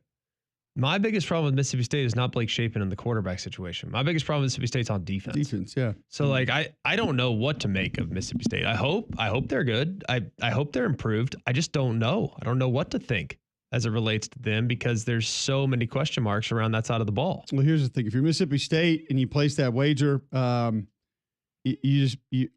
kind of looking at it as you got to get one because Southern Miss, Northern Illinois, Alcorn State, you should get. So is it in Arizona State? I don't feel great about that one. Tennessee, A&M, Florida, Texas, Arkansas, Georgia, Missouri. You just got to Ole Miss. You got to get one of them. Mississippi State has them at home though, no? Which one? Arizona State? That's at home. Yeah. Yep. Tennessee is at home. And they can get it. It won't be easy, but it can be gotten. Yeah. Texas is at home. Georgia's at home. You're at Mizzou. You're at Arkansas. You're at Florida. You're at A&M. So. Which one do you feel better about, Tennessee or Ole Miss on the under? Ole Miss at 8.5 was surprising. I feel better about Tennessee being under that than Ole Miss. Because I think Ole Miss has a chance to be good, but I also think Ole Miss has a chance to really take a step back. And remember, they won 9 games last year. So with the team last year, they went over by a half game. But last year was a little bit. Last year was stretched a bit. I mean, people were going a little bit crazy on that one. Well, but were they? I mean, at their peak, Ole Miss in the field, like. But no, remember last year this time, Greg, it was playoff or bust. Like this is the best chance you're going to have at a title. That was the talk around Ole Miss at this point last year. So you knew that win total was going to be inflated just a smidge. It was fair, and that's fine because the expectations were big. But they went over by a half game last year with that roster. So I don't feel overly confident that they're going to get there this year. I mean, I think they could. I mean, I think their quarterback's going to be a dude. I like their personnel. I think their offensive line has a chance to be a little better. I think they'll run the ball a little better. I think there's some things to like about them, but I just wonder if their defense is going to be as good. I mean, they lost a lockdown corner. They lost 2 or 3 guys on the defensive line that are game changers. Like, I don't know, man. I mean, don't get me wrong. I love Santarin Perkins, but really more situationally than I do as a down in, down out take of the game guy. But I don't know. I think it's going to be fascinating. I really do. I think there's a bunch, like I like Auburn over, but I liked Auburn over last year. I mean, Auburn is 7.5. I liked that last year and I got burned, but I think this year they have a chance to be much better than they were last year. That Ole Miss schedule, if you're contemplating what Greg was at 8.5 wins, Georgia State at Kentucky, Arkansas, Tulane. So a great chance to get off to a 4-0 start. Then you get LSU at home, week off, Washington State at home, and then some heavy lifting at Georgia, at Oklahoma, South Carolina at home, Citadel, Florida at home, at Mississippi State. I feel like it's been this. How long has it been this way for Ole Miss, where it's stack the wins up early and then hold on for dear life down the stretch? Yeah. Lots. It's just kind of feels like that's where we've been with that schedule for quite some time now. All right, we'll continue the conversation around some of these SEC win totals and visit with the coach, Wim Sanderson, next on Mac and Cube in the morning.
All right, welcome back in. McElroy and Cubelic in the morning, final hour of the show. Great visits with Butch Thompson and Mark Blackburn. Another great visit coming up. He joins us each and every week. Thanks to our friends at Coke and Piggly Wiggly. It's the coach, Wim Sanderson.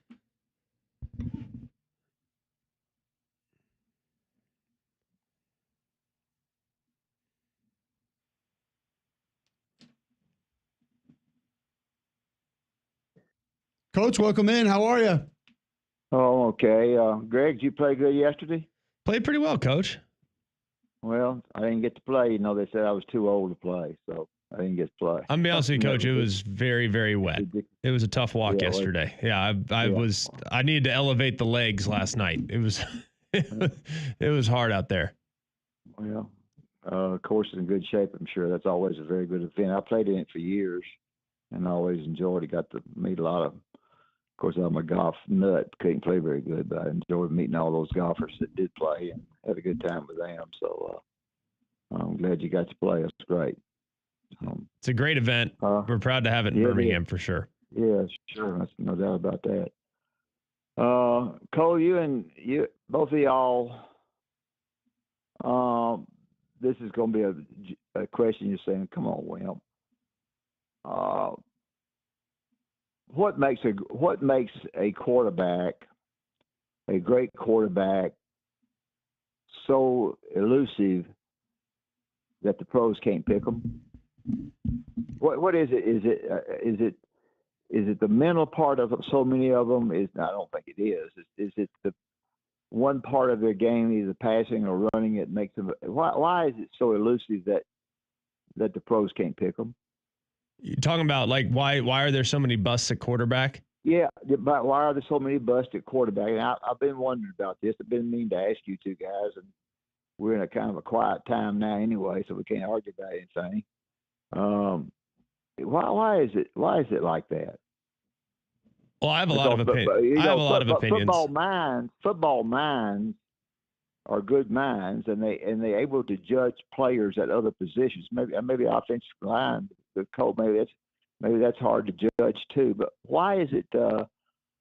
I think of quarterbacks, I guess, because they're the primary deal. Any thoughts on that? Both of them? I have tons of opinions. I have tons of opinions on this, Coach. First and foremost, it's about the situation. Like unlike you cannot be good at quarterback unless you have decent personnel around you. I don't care what anybody says. There is no quarterback that can play it by himself and just take over the game without any help. Yeah. There's no. I mean, so if you don't have weapons, you're dead. Yeah. All right, you're just dead. And I look at, for example, Joe Burrow. And Joe Burrow is among the best players in the NFL, right? I mean, I think it's universally regarded as one of the best quarterbacks in the league. And if you look at his rookie year, it wasn't very good. Why? Because he didn't have great players around him. You draft Jamar Chase the next year, protection gets a little bit better, and next thing you know, they're contending for a Super Bowl. And Joe becomes an MVP candidate. You know, as I think, and while T. Higgins is a good player, probably not your true alpha dog number one wide receiver. I think you have to surround good players. You have to surround the quarterback with good players. Look at how much different Tua Tagovailoa looked when Tyreek Hill arrived. I mean, you have to have good players around you, one. And a lot of teams don't have that.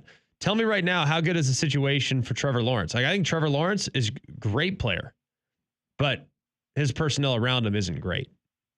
I mean, not to the extent of which some of the best players in the league are going to be good. Yeah. Sam Darnold has been universally considered a bust.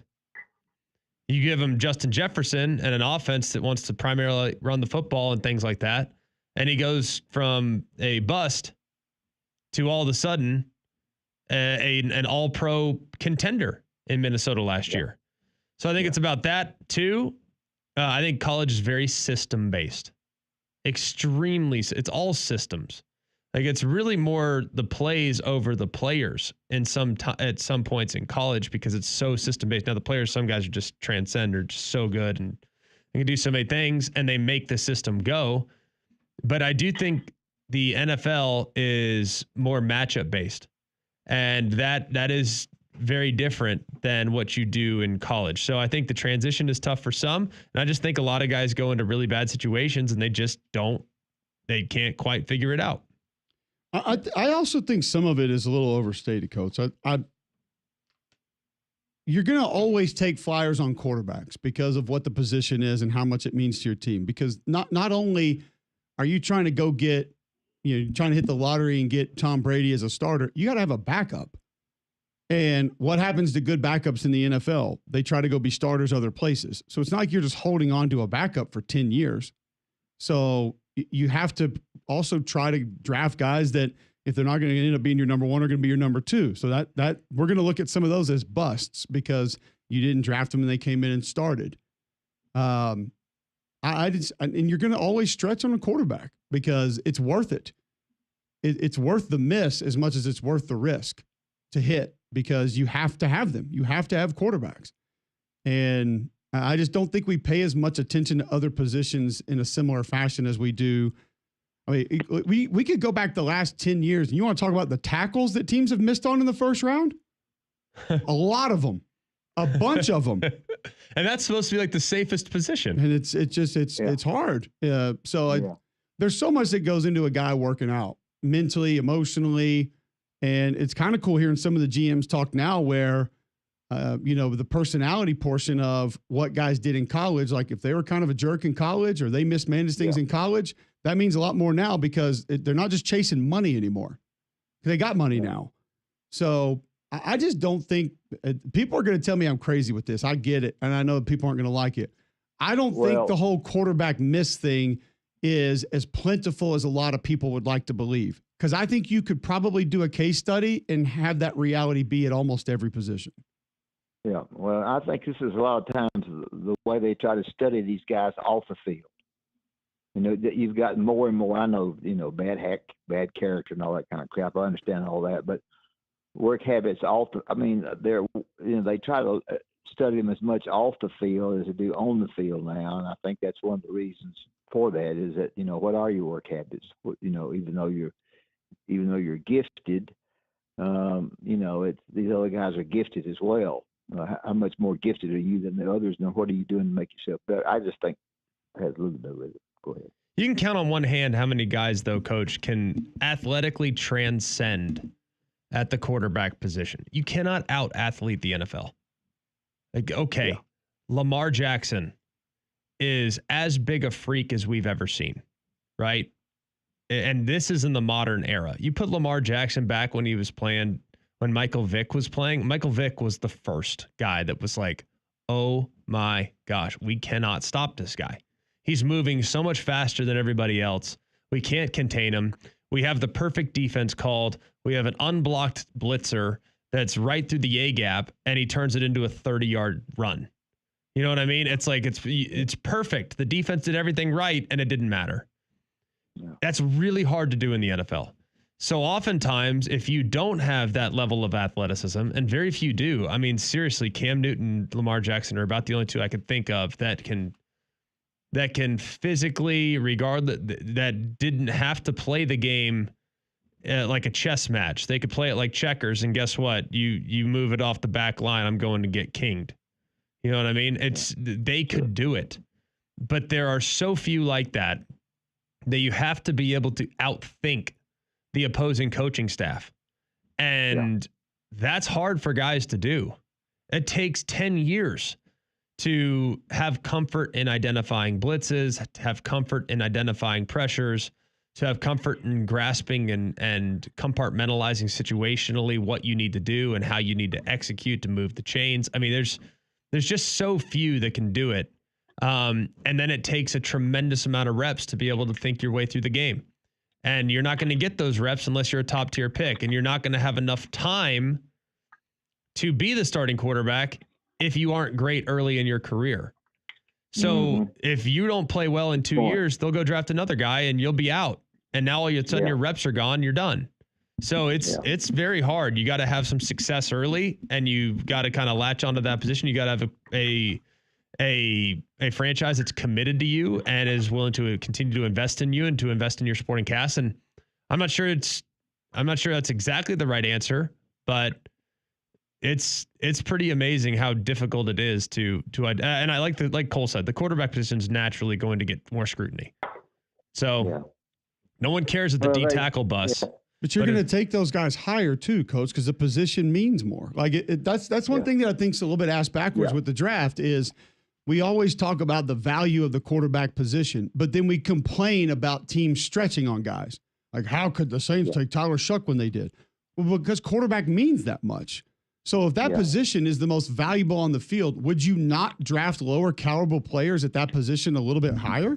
You have to. It's just sensical. It's the way that it works. But when teams do it, everybody says, well, he didn't come in and start, so it's a waste of an early second-round pick. Well, it kind of wasn't, because it's a quarterback, and none of them handcuff you financially for the next 5 or 8 years. So it's okay. You can draft one every year if you want to and still survive financially. Yeah, and you can get so up and down on those guys.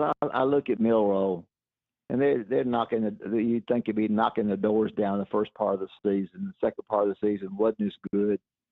And fans being fans, and I'm just a fan. I'm not smart like you guys are. Y'all get well. I wonder about this. I wonder about that. As time goes on, you change your opinion, and it's because you're out there, like, as you have said, in front of everybody more so than the tackles are, and it's difficult. No doubt. It's just something that's always going to be paid more attention to, and nobody's going back there and tracking the guards that were first and second round busts. Yeah. Number one, people don't even know if they're playing or not. They don't know their names. That's right. Yeah. Right. Nobody's going and tracking tight end busts over the last 10 years. And people don't care. They don't. Is that a list of tight end busts? No, I haven't seen it. I got to ask they AI don't know machine. Whether you blocked good or bad. They don't know whether you held your man off good or bad. They don't know whether you did or not. Because they're going to give the credit to the running back if he runs it. That's fair, Coach. Absolutely.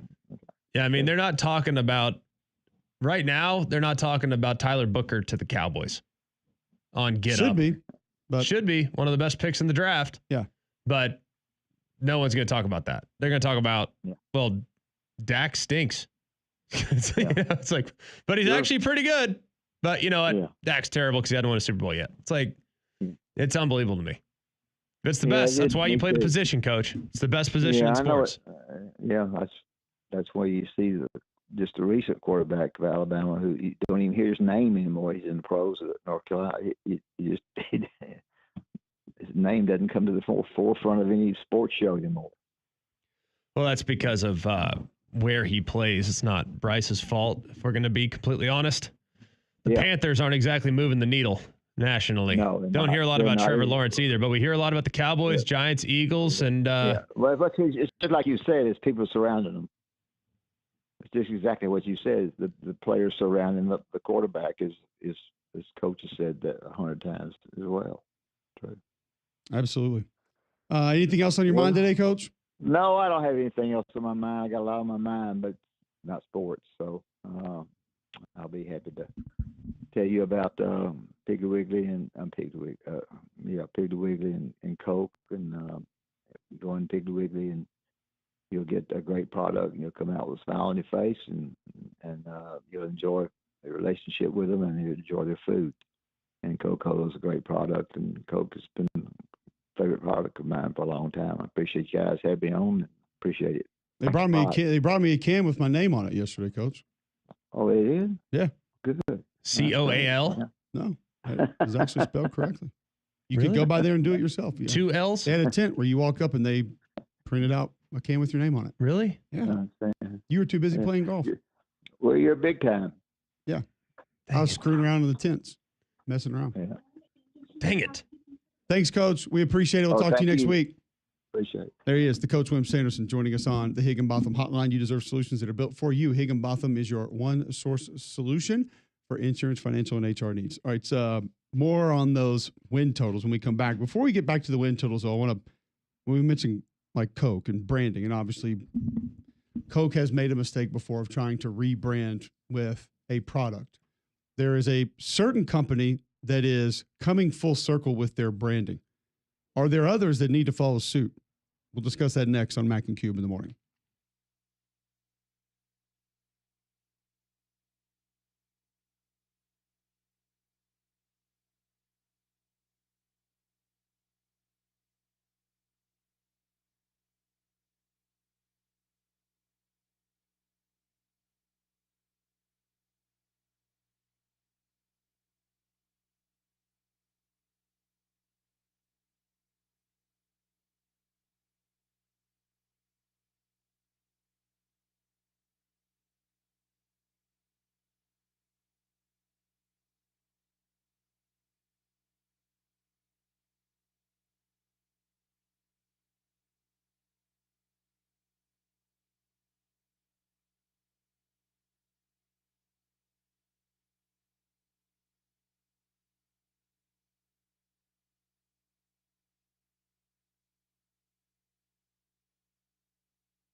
9:18 Thursday, May 15th, Jocks 94.5. Appreciate you tuning in. Listen online, jocksfm.com. App is in your app store. iPhone, Android. You can download that for free. Always listen on the go. One company that does not need to be rebranded, Greg, is Bromberg's. They are terrific, and they've been terrific for nearly 200 years. They opened their doors for the very first time back in 1836. Bromberg's is the best when it comes to getting you the best possible outcome. If you're looking for jewelry, a gift, it's wedding season. Buy all of our gifts for the most part at Bromberg's. We always very much appreciate the service and the experience that you have when you walk in the door. The sales staff is second to none. You'll know exactly what I'm talking about. You can go get you a natural diamond, which, hey, maybe you're thinking about popping the question. Exciting time of year, beautiful weather. Go out, pop the question. You need to go get that natural diamond from Bromberg's. Symbolize the love of your life, one of a kind, the very best. And it's the only place I would shop if I were looking to make a purchase that would hopefully last in our family, hopefully for multiple generations. I mean, these are legacy pieces that you want to go and pick out, and you wouldn't want to do it anywhere other than Bromberg's. So go and see Bromberg's in Mountain Brook Village and at the Summit. All right. There's a company that is going through a little bit of a rebrand right now, and it's one that you have heard of and one, obviously, that we all know well. And I kind of questioned where they were going and what they were doing on the front end of this, but Max is going to change its name back to HBO Max, which feels like if you were going to rely on a brand name there, that the HBO part of it would have been it. But you were bringing some subsequent companies in and trying to, kind of mash those together and make that work to a certain extent. Nonetheless, this is a good idea. You think? I think it's a great idea. Yeah, I mean, I just am amazed, like absolutely amazed. When you have a great brand, HBO, home box office, like it's a great brand. Why are you getting away from it? I mean, when you hear that, like, you know what it is. Yeah, Entourage is about to start. For some reason, that is the first show that I think a lot of us think about. I mean, it's a great brand. Why would you try to reinvent the wheel?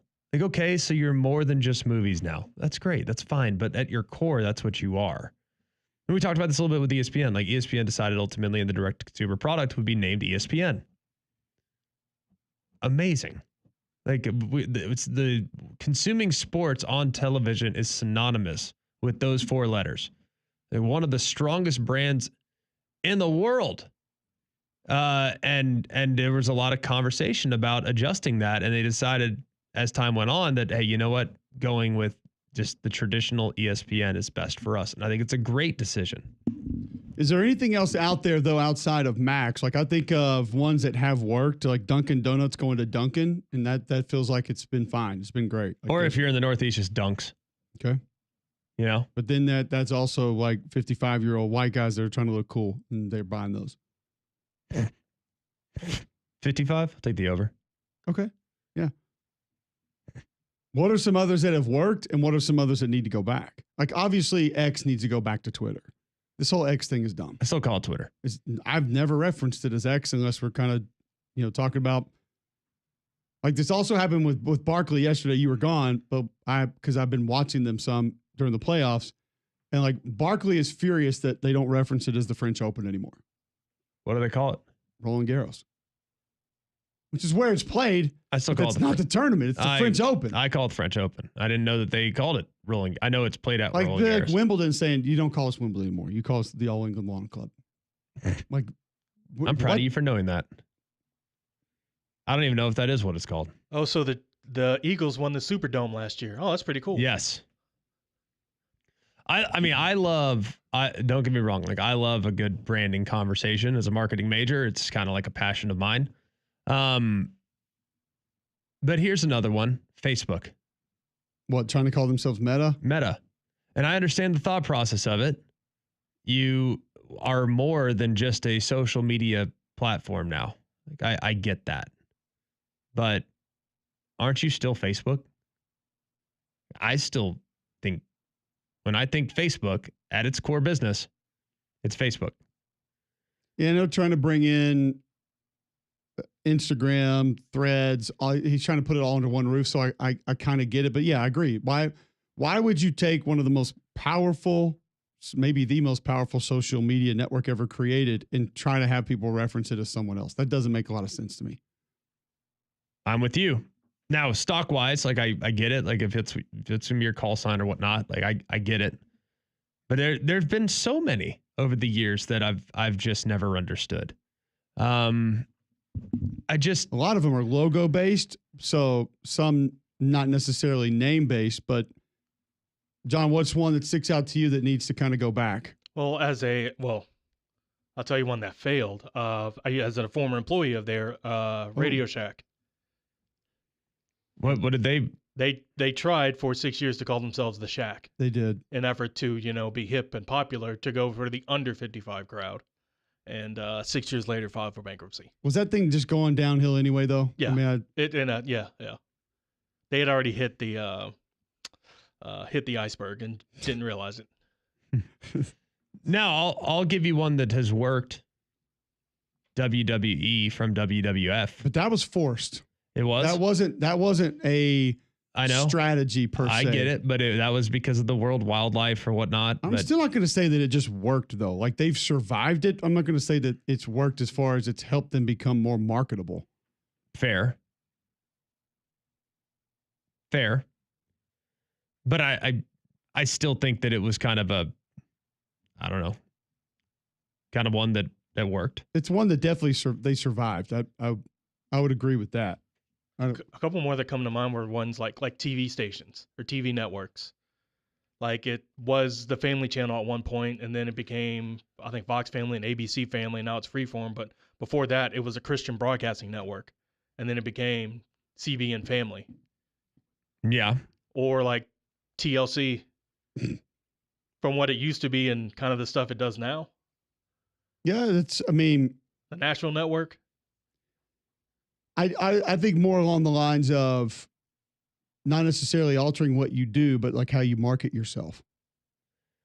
What do you think is the most powerful logo in the world? Just out of sheer curiosity. I'm just curious your thoughts. The first one that comes to mind is Nike. Yeah, the swoosh, right? But if we are taking our brains out of this, and like we are into sneakers and have been forever, and we are into sports and have been forever, can we realistically sit here and say that brand is more powerful than Ford or Chevrolet? I was thinking MasterCard. Or General Electric? Yeah. Like, I don't think I can put it ahead of those. I don't. And but maybe, as far as logos. Yeah. I don't. If we took 100 grandparents right now and sat them down and gave them all those logos, I think they maybe missed Nike more than the others. Like, they're not missing Ford or Chevy. Right. Like that, whatever. I don't even know what the shape of the Chevy logo is. Like the state of Tennessee with two blocks sticking out of either side. With Arkansas it's like Texas and Tennessee had a baby. I don't know what you call that, but yes, I think most everybody on earth is going to know what that is. Got a little round in the midsection. Yeah. Car logo is a good one. MasterCard's a good one. Like that's one that most people on earth have had to have a credit card at some point in time, and you know that, and you know what that is. I mean, it's up there. And I think even the other two credit card companies, but their name's in the logo, so it's kind of not. But yeah, those I think are fairly universal. Where would you have gone? Most powerful logo? Most Nike. I don't think it's close. I also think too, like you have to be a little bit careful contextually when you're talking about logos. Are you talking about, because some companies have the name in the logo, and so therefore you kind of have to. I don't know if that really counts. Yeah. Because I could give you this, and this is one that maybe failed when they did it. The old Kraft logo when it was what it was. Like they've gone to Kraft Foods now, which almost looks like the neighborhood Walmart logo. Right. Yeah. But I mean, when we were younger, Kraft was white, like blue lettering, red around the edge. Think about the amount of things you got that had that logo on it. Yeah. At the grocery store. It's true. I'll give you another. I think my favorite rebrand of all time, though, and it didn't change the name, but it changed pretty much everything else about the company, was Domino's Pizza. That's probably my favorite. They actually went as far as to acknowledge how bad their pizza was at one point in their own commercials. Yeah. They had like video cameras and focus groups. And I was in college at the time, so I was fascinated by it. I just absolutely loved it. I thought it was the coolest thing ever. And they said, with this, our pizza is terrible. And we need to do something about it. And then all of a sudden, their pizza really did get a whole heck of a lot better. And I'm sure they changed their ingredients. I'm sure they changed some of their recipes. I'm sure there were a few things that were adjusted. Maybe they sourced different cheese. I don't know. I'm not in that world, but I felt that was one of the most successful rebrands of all time, and has since, I think, completely flipped the game when it comes to your traditional delivery pizza joint. I don't know who has market share, but I would be willing to bet that Domino's market share has increased drastically from where it was in, say, 2008 to where it is right now. Do you remember those ads that they used to run? Yeah. I do. I mean, that was so successful. Yep. When did Target rebrand to Just the like logo. the bullseye? I feel like maybe 10, 12 years ago. I don't because I don't know what it was a long time ago. I've said this before. They had Target in Columbia, South Carolina when I was a kid, and that was the only place I would ever see them. I think it I just remember had what the Target in the logo was. logo, but it didn't. I feel like that's a rebrand from a actual logo and a philosophical shift that has been super successful. I guess I get why, but also I feel like they didn't need to. But Kentucky Fried Chicken just shortening it to KFC. Yeah. Like everyone kind of called it that already. You didn't need to you could still keep the name. Like everyone, it's not like you went away from chicken. You're still selling chicken. It's not like you're Dunkin' and going away from donuts. You didn't need to do that. Yeah. I remember one that I thought was going to be weird that worked was BP. Remember they used to have the shield? Yeah. And then they went to lowercase BP with like the green sun looking thing. Yeah. When I first saw that, I was like, no. But now it's I think it's better. It definitely works. Yeah. Rebrands that have worked and have not worked. This is a good one. Blake Scott tweeting in. McDonald's is the most recognizable brand in the world. Oof, No Ford or Chevys overseas. It's probably fair because Pete Moss tweets in Golden Arches. When you see that logo, you know what that is. Everybody knows what that is. Yes. That's got to be up there. Well, it could be the Golden Arcs. Pete Moss also tweets in, you say 55 white guy like it's a bad thing. P.S. Do you have a MySpace page? It's floating out there somewhere. I never really deleted it. What's your song playing on your MySpace page right now? It's a great question. I'll have to go look. Probably feels good to be a gangster. That's on brand. Yeah, it is. But I never said anything was bad about being that, Pete. What I said was people that buy Nike Dunks and try to be cool at that age, having every colorway is kind of corny. But to each their own. You can have your opinion to do it and think it's cool. I can have mine to think it's weird. So that's a rebrand. All of a sudden deciding that we want to be cool and young at 55 and start rocking Nike Dunks and thinking they're Jordans. Mikey tweets in, got to tune into Mac and Cube. You'll learn new stuff all the time. He has an AI screenshot of, in the United States, Domino's Pizza holds the largest market share in the quick service pizza industry with 42% of sales among major chains in Q4 2021. Pizza Hut, 23%, Papa John's, 22%. Domino's also a global leader in pizza delivery. The total pizza market in size, the U.S. was over $50 billion in 2024. Amazing. I think the bigger shock in that Pizza Hut was bigger than Papa John's. That's surprising to me. Because I would have probably guessed pizza or Papa John's would have been number one. Yeah. And we haven't ordered Papa John's in a long time. But nothing wrong with it. It's number one in quality. I would not have thought that it better was ingredients, better pizza, Papa John's. Maybe not better CEO. Okay. That's why they're pushing Shaq. Jeez. Apparently, tell me I'm wrong. I'm not going to tell you. There's a reason that guy's not on the commercials anymore. I'm pretty sure he's gone. Never to be seen or heard from again. But their pizza's good. Yeah. Pretty sure Subway's feeling the same way. Domino's has the market share cornered with over 17,600 stores in 90 plus markets. But at one point they didn't. At one point they were failing. Yeah, they were. Did they also? Let me ask you this: and when we order Domino's, both my wife and I do it this way. Were they first or maybe best to the digital delivery? Yes. They had I think that's what the did it, yeah. ticker, and you could see, all right, your pizza's being In the prepared. oven. Yeah. Yes, your order's received. Your pizza's being prepared. It's in the oven. It's Billy is on his way. It was so cool. That was like revolutionary 15 years ago. It's like, oh my gosh. They rely heavily on digital channels with over 70% of U.S. sales achieved through online ordering in 2021. 70%. Imagine what that does to your workforce. That's not great for humans, but that subtracts a lot of people having to answer the phone and take your order. How many people, even then, because that's you mostly remember, you were having the post-COVID. call to order a pizza? And you just, Domino's, can you hold? And you just sit there. Yep. Yes. What are the specials? Well, you buy 7 pizzas, you get the 8th one free. Perfect. I'll do that one. I do feel like Domino's embraced The it. specials, going through it. Well, you get a free 2-liter with 2 large. That's not good enough. What No. else? What else you got in there? Wait, Veggie lovers for $6.99. Nobody's ordering that, ma'am. What else do you have? That is a waste. Wait, hang on a second. So you're telling me I can get a $3 soda if I order $30 worth of pizza? Yes.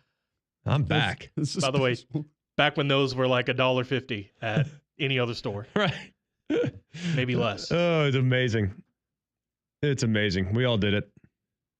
And then this double cheese. So you want double anchovy? No, that's not what I said. Start over, please. More likely to order the vegetarian pizza or the double anchovy pizza? Double anchovy. For sure. And I've never had it, but Ooh. nobody needs a vegetarian Ooh. pizza. I will say this: New York Pizza used to have. I forget what the name of it was. Nobody cares. It was like a Statue of Liberty or something, and it was all vegetarian. My mom would order it, and every now and then I'd still be hungry, and she'd give me a piece. I'm like, it's not that bad. Meredith and I have It's not had this terrible. conversation so many It's not times. terrible. Meredith, it's like a virtue signal. I would never get it first. But It's literally a virtue signal. There have been a few times, right, where we've had people over, watch pizza, watch a game, or eat pizza, watch a game. You get 4 pizzas, you know, there's 4 families or whatnot. And you get 1 pepperoni, 1 cheese, 1 meat lovers, and a vegetarian. For who? Well, the kids eat all the cheese. The Right. cheese is that's gone. gone first, and Kids then, have no palate, right? And then, you then know, what's most acceptable for kids because they're and somebody's then going to need an because extra one. the cheese is gone. It's already spoken Correct, for. right, Don't even yeah, bother. It's like Kevin McAllister walking downstairs and Buzz already ate his entire pizza. Or it's done, right? No chance. You're gonna have to barf it all up because it's gone. Yeah, that. Whoa, Well, your then next girlfriend. you go to the pepperoni. The pepperoni's gonna be gone in 2 seconds because everybody has at least 1 pepperoni slice. Obviously. And then the meat lovers, because it's the last acceptable pizza to eat, is gone soon after that. Meanwhile, there's 7 slices remaining on the vegetarian pizza. Because the dog got one somehow. And because we're hosting the party, I'm going to eat last. And our thing in our family is leaders eat last. Like that's like a big thing in our family. Okay. Leaders eat last. So I always eat last and I'm stuck. With I the- end up having to heat up a Hot Pocket because I can't have, I'm not eating vegetarian pizza. Oh, it's a cheat meal. No, I'm not eating that. No chance. Why do we always have to have the one? Why do we have to have the Supreme? Nobody eats that. You might have 1 slice of the Supreme and then you're fine. Where's the pepperoni and cheese? Everybody does it though. When Everybody when does it. have It's a people virtue over, they have signal. to get this one, like the one different pizza. Nobody's going to get it. Oh, does it have banana peppers on it?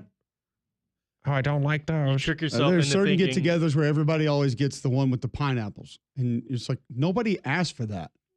But that one is at least It's acceptable Consumable. sometimes, but again, no one asked for that. if there's a Why Hawaiian just pizza. be different to satisfy maybe somebody's weird craving of the moment? Just get another pepperoni. The other one that's amazing to me is the buffalo chicken pizza. I'm good for 1 slice. Right, yeah. Like I like a buffalo You mean chicken that's all pizza. you can Not bad, handle? Yeah. Yeah, no, I mean maybe I'll have 2, but like I don't want to eat 4 If I pieces. had a craving for buffalo something, it'd be on a I'll way. have I don't need a one. pizza. Like if there's 4 Yeah. pizzas available and you already eliminate the vegetarian, it's gone. No one's eating that. And that's going to be the last one left over. It's going to be in your fridge for a week. No one's even going to heat it up because it's terrible. The cheese is gone. The pepperoni's gone. If you use a Hawaiian, I can consume that comfortably. But if you decide to put, olives on your pepperoni for the one person that likes olives in the room, it's like, I'm out. Why can't we just acknowledge? Why can't the pizza places offer toppings on the side? So for the people that you're referencing right there, they bring you like a little tub of olives That's actually a genius idea. Yeah. and See, no, someone's going to steal that. hey, Pam likes olives. And Okay, good, Pam. Here you go. And you slide over the bucket, and she takes a couple olives and puts it on her pieces, and there you go. It's just like putting jalapenos on anything. Like you put jalapenos on anything. Because God knows, if you have children and there's something on there that needs to come off, Nope. If there is a speck of dried basil on something, they won't do nope, it. not Anything even. green on that pizza. I don't No. want pepperoni, and you pull it off. If they see the shape in the cheese of where the pepperoni was, that is remnants to them, and therefore it cannot be Yes, consumed. it was cooked in pepperoni Out. grease. Nope. No, Out. that had that in it. Look. Can't see. And then when you peel the toppings off, the sauce begins to come out, and they want to know what that is. Why is that like that? I'm not eating that one. Then don't eat it. Go get Cheerios and eat them dry. Yeah, that sounds delicious.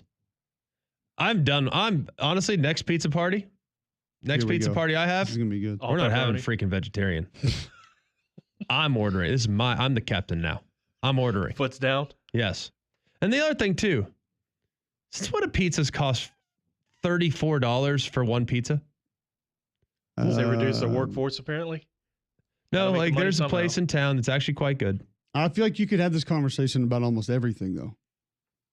It's Like if you cheese. go- like John said, he goes to Subway. He said this a couple weeks ago. He goes to Subway and it was like $19. Yeah. with Ain't no $5 footlong $4 or no more. $5 footlongs. Nope. You get a footlong cookie. Who doesn't need that? Or pretzel. A pretzel. Churro, man. Ooh. Gosh, Those were the days. Those were the days. nothing but cheese and pep when you come to the kid's house. Not No anymore. more. No more. No more fancies? No more fancies. Done. All right, Cheese and there you pep. go. Y'all got it. We will continue this conversation and get back into our SEC win totals next on Mac and Cube in the morning.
All right, so we're taking a left turn.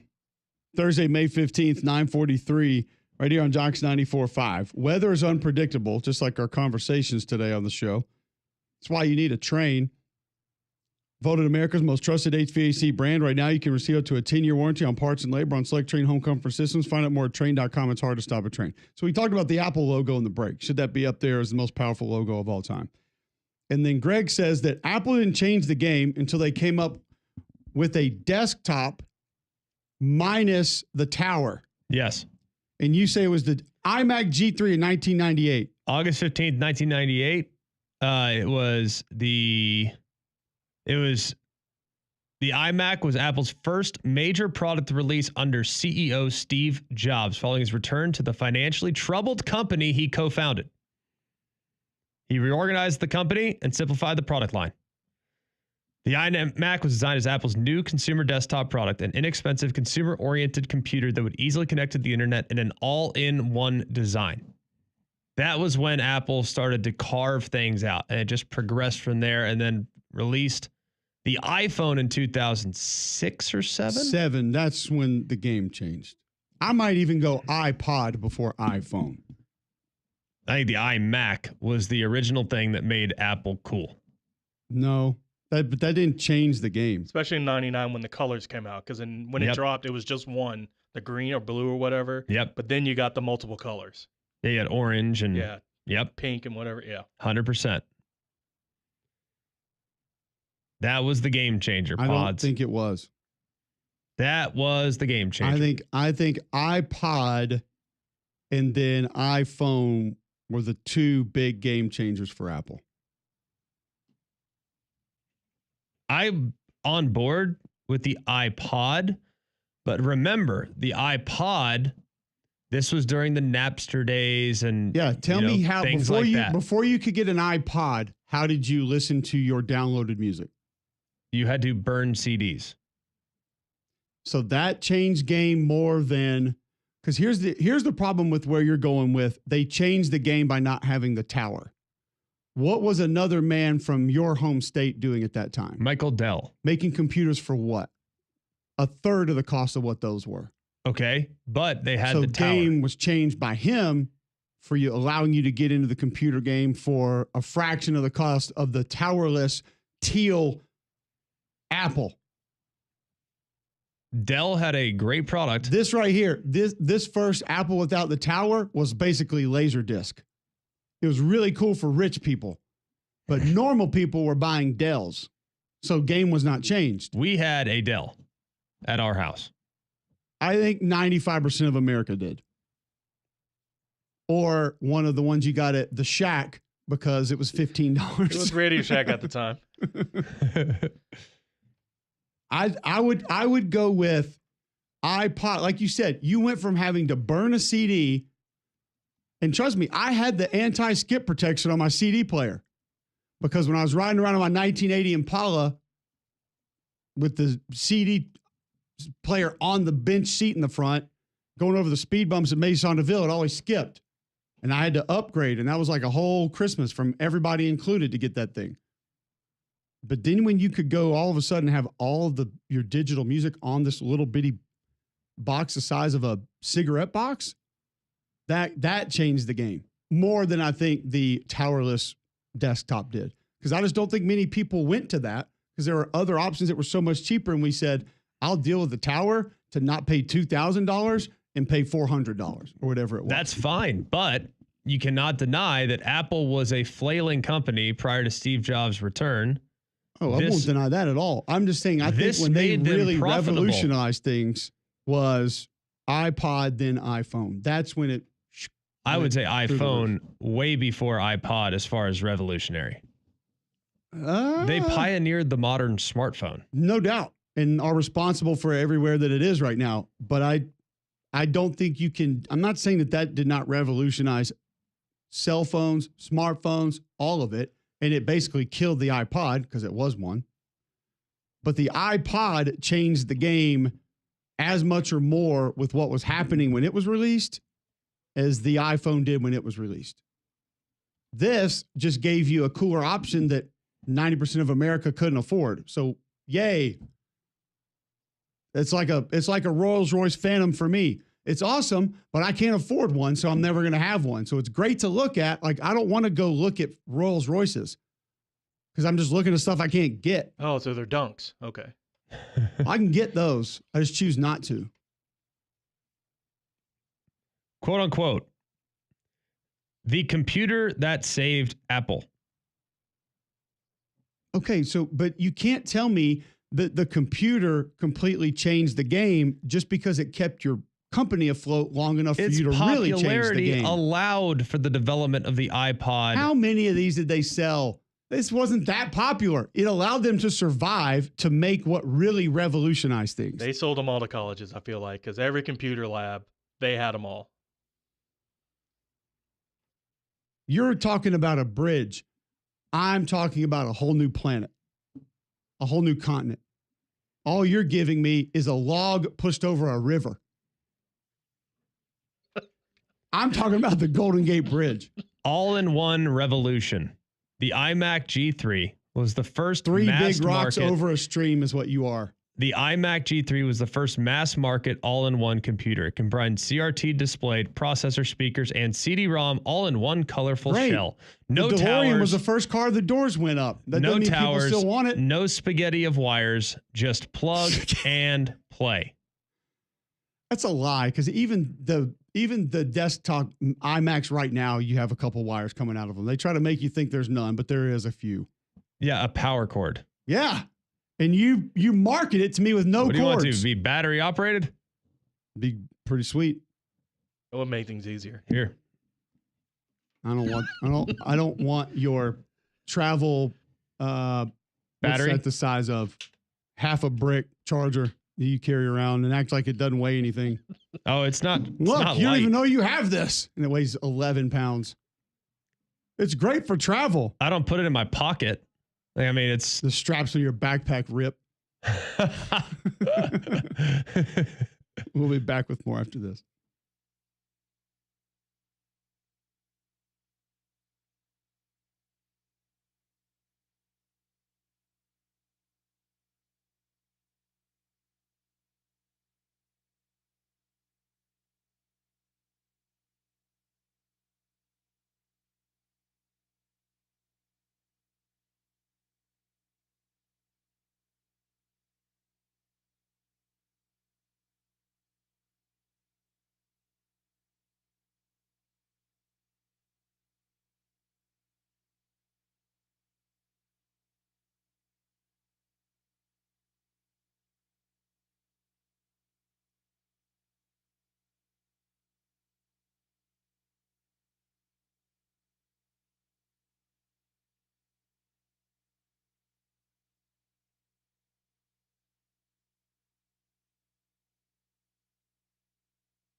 Blake Scott tweets in, McDonald's is the most recognizable brand in the world.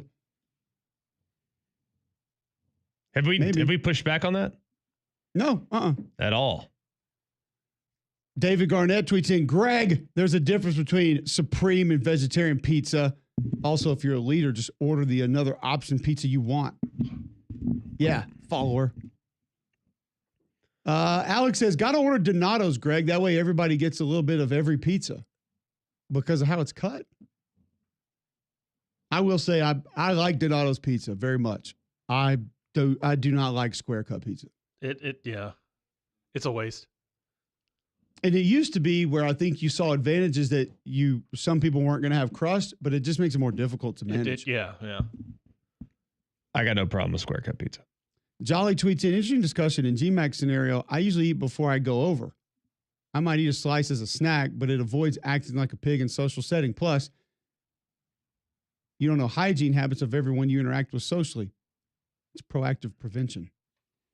That matters now. I guess next time I go to a pizza party, I should wear my mask too. What are we worried about? Like 10, 15 years ago, you didn't care about none of that. I'm not worried about that. I'm not worried about the hygiene. Yeah. It's just So if in you're your eating house. pizza, first of all, no bacteria can survive on that pizza. Tell people about Crocker Moving Services. A local quickly. company owned by an Iraq War veteran, Eric Crocker. Crocker believes in hiring movers you can trust, complete full background checks, and run drug tests on every single employee. These are good guys. And you can trust them in your home. They do a whole home packed up, move your company headquarters, move across country, or you just want them to come rearrange your living room. These guys got you covered. They also do deliveries for furniture that you purchase need to get to your home. So call visit them online today for a free quote. The website's crockermovingservices.com. That's crockermovingservices.com. Support your veterans by choosing Crocker Moving Services for your next move. Pete Moss tweets in, Apple sold a ton for a month after Super Bowl commercial, then bombed. iPod changed the car dash radio, etc. How many of your IG3 computers do you think were sold? No idea. 6 million. Is that a little or a lot? How many iPods do you think were sold? Oh, okay, well, it's a little different price point. Answer the question. How many trading cards are bought versus paintings? What? 450 million. Great. Now, you really want to hear something crazy? To make us all correct in that ultimately the iPhone changed it for them completely. How many iPhones do you think have been sold to this day? Over 1 billion. Yeah, billion. 2.7 billion. Yeah, you need one every year. You don't need one every year, but yeah, you do. We feel like we do. 2.7 billion iPhones. That crazy. is unbelievable. We're back tomorrow, 3 man.